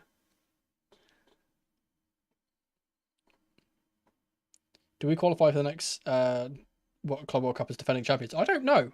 I said I think it's all done on UEFA coefficient, so I'm not sure if. I assume this gives us extra points to get qualified. I'm not actually sure. Actually, I'll see if I can search it up. See if I can find out. Well, no, it can't. I don't think it can be automatic qualification because we won the last one as well, didn't we? 20 it's every 4 years, and we won the one in 2021. So we didn't get automatic qualification for that. We got in because of our Champions League win in 2021 or 2020. When did we? Yeah, 2021. The Champions League win. So I'm assuming not, but maybe. I said it probably gives us extra points towards that. So to the point where we probably do automatically qualify. Plus, I said we've won the Conference League as well, so I think we'll still be in it next time. And plus, if we win the Champions League in that next 4 years, then we'll definitely be in it, which is definitely a possibility. Okay, I think they're finally ready to do it now.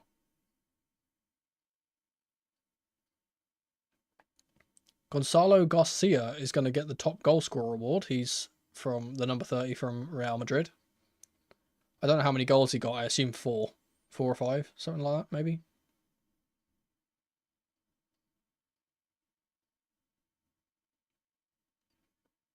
Doué is going to win the Best Young Player award.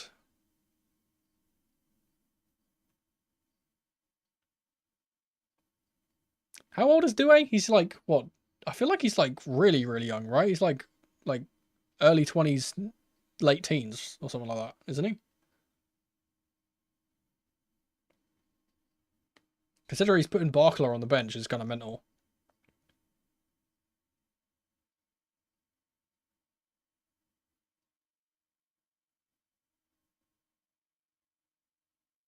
I said he was their best player on the night as well, by a mile.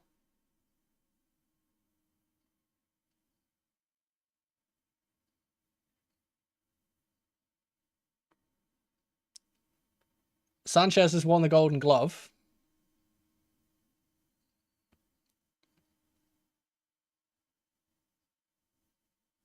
I might have to get a screenshot here for my for my video.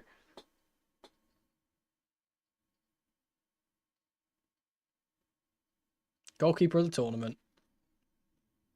I'm trying to think. I'm trying to think of how many. I assume it's just for clean sheets. I assume he's got loads because we just kept like, apart from the Flamengo game. Oh no, we didn't really get. I don't think we got that many clean sheets because we conceded to Palmeiras. We didn't concede to Tunis, PSG. Cole Palmer's getting some kind of award. I don't know which one it is. I was thinking. So PSG, ES Tunis, LAFC, and Fluminense. So that's 4. Cole Palmer is the player of the tournament, which I think is a little bit kind of, yeah. I mean, he scores the 2 goals in the final, so it makes sense, right? Player of the match, absolutely. I don't know if he's been that great throughout the whole tournament, has he? Particularly, he did get one in the previous round as well, though. So, you know what? Okay, give him all the awards, man. He won us the game. Bro, Due looks so mad. He doesn't want to be there. He absolutely does not want to be in that picture. The officials are getting medals as well. Give the official from the Fluminense game a medal because he deserves it more than all the other ones. The other ones were terrible. I don't know who it was. Also, especially that guy from El Salvador that we had in one of our games. I think it was probably the Flamengo game. Like horror referee.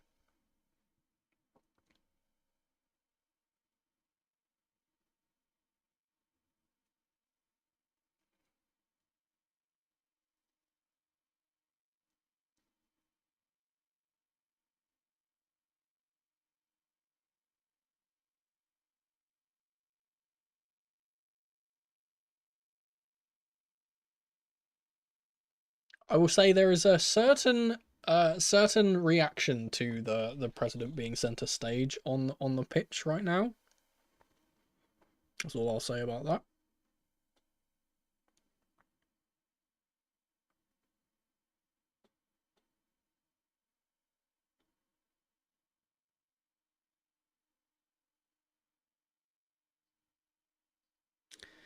Here comes Paris Saint-Germain. They're going to be getting Guard of Honor as they collect their runners-up medals.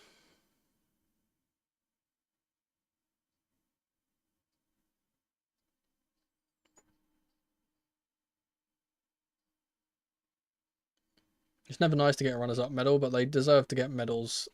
They've been a phenomenal team throughout the whole year. So, unfortunately, when Chelsea comes knocking, it's a different knock, as I say. Chelsea's in finals are it's just hard to get past.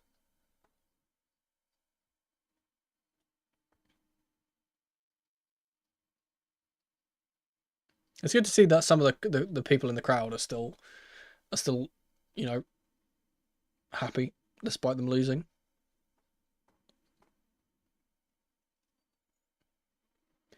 Luis Enrique is going to get a medal after assaulting one of our players, by the way. Crazy scenes.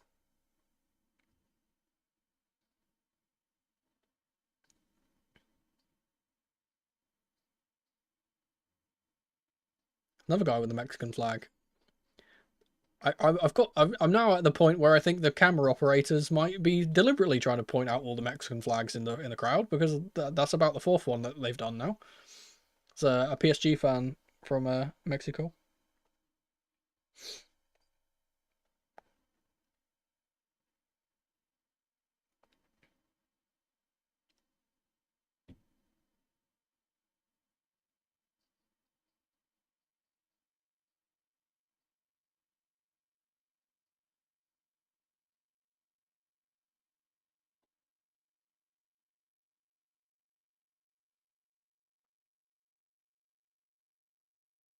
Crazy that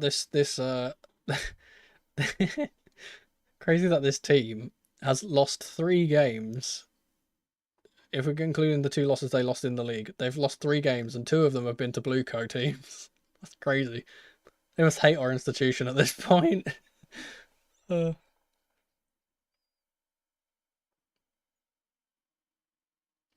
Here we go. This is what we've been waiting for.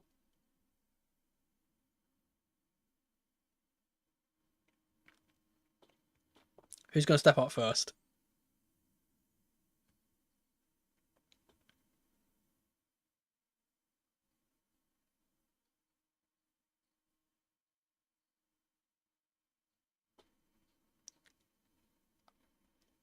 I think they were trying to get Pedro Neto to go up first, and he was refusing. I'm very sure that's what was happening there. Sanchez is going to be the first player to receive his medal. Very, very good safe hands today. Palmer's up next. Tosin as well. Cuckoo's behind him.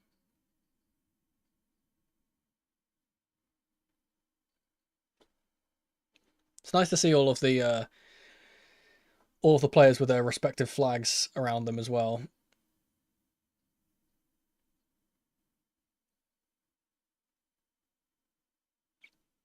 And I do find it kind of interesting. I'm pretty sure. I wonder if Malagusto's got the Martinique flag again, because he did for the Conference League. I don't know if he's going to do France, because obviously we're against the French team. But he's obviously from Martinique as well.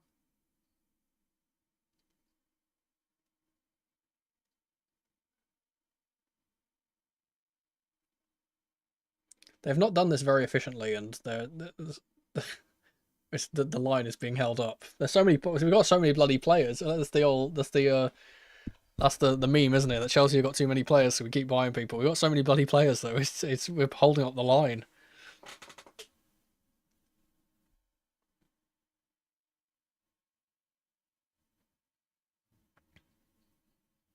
Pretty much every single player that has been getting a medal kind of deserves one as well, to be fair. I think the only player that hasn't really put in a significant contribution at some point is Anselmino, unfortunately. Him and Sarr, obviously, and the 2 substitute goalkeepers as well, or 3 goalkeepers, but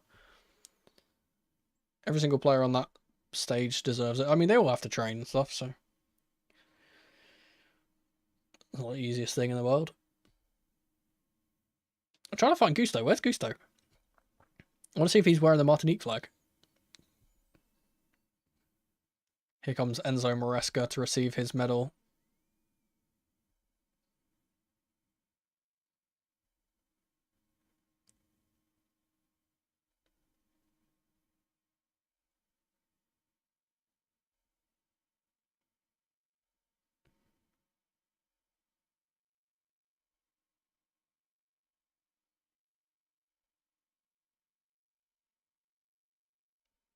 And here comes our captain, Reece James, to receive his.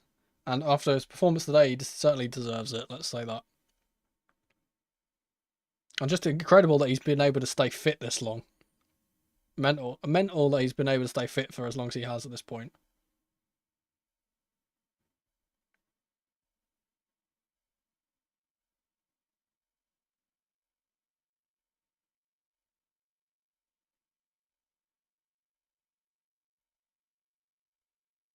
He's now directing traffic when it comes to the picture, I think. How is this trophy going to be lifted? That's the real question. Because it's... Oh, it's so odd because they've taken it off the stand. So it's just like a circle. Here we go.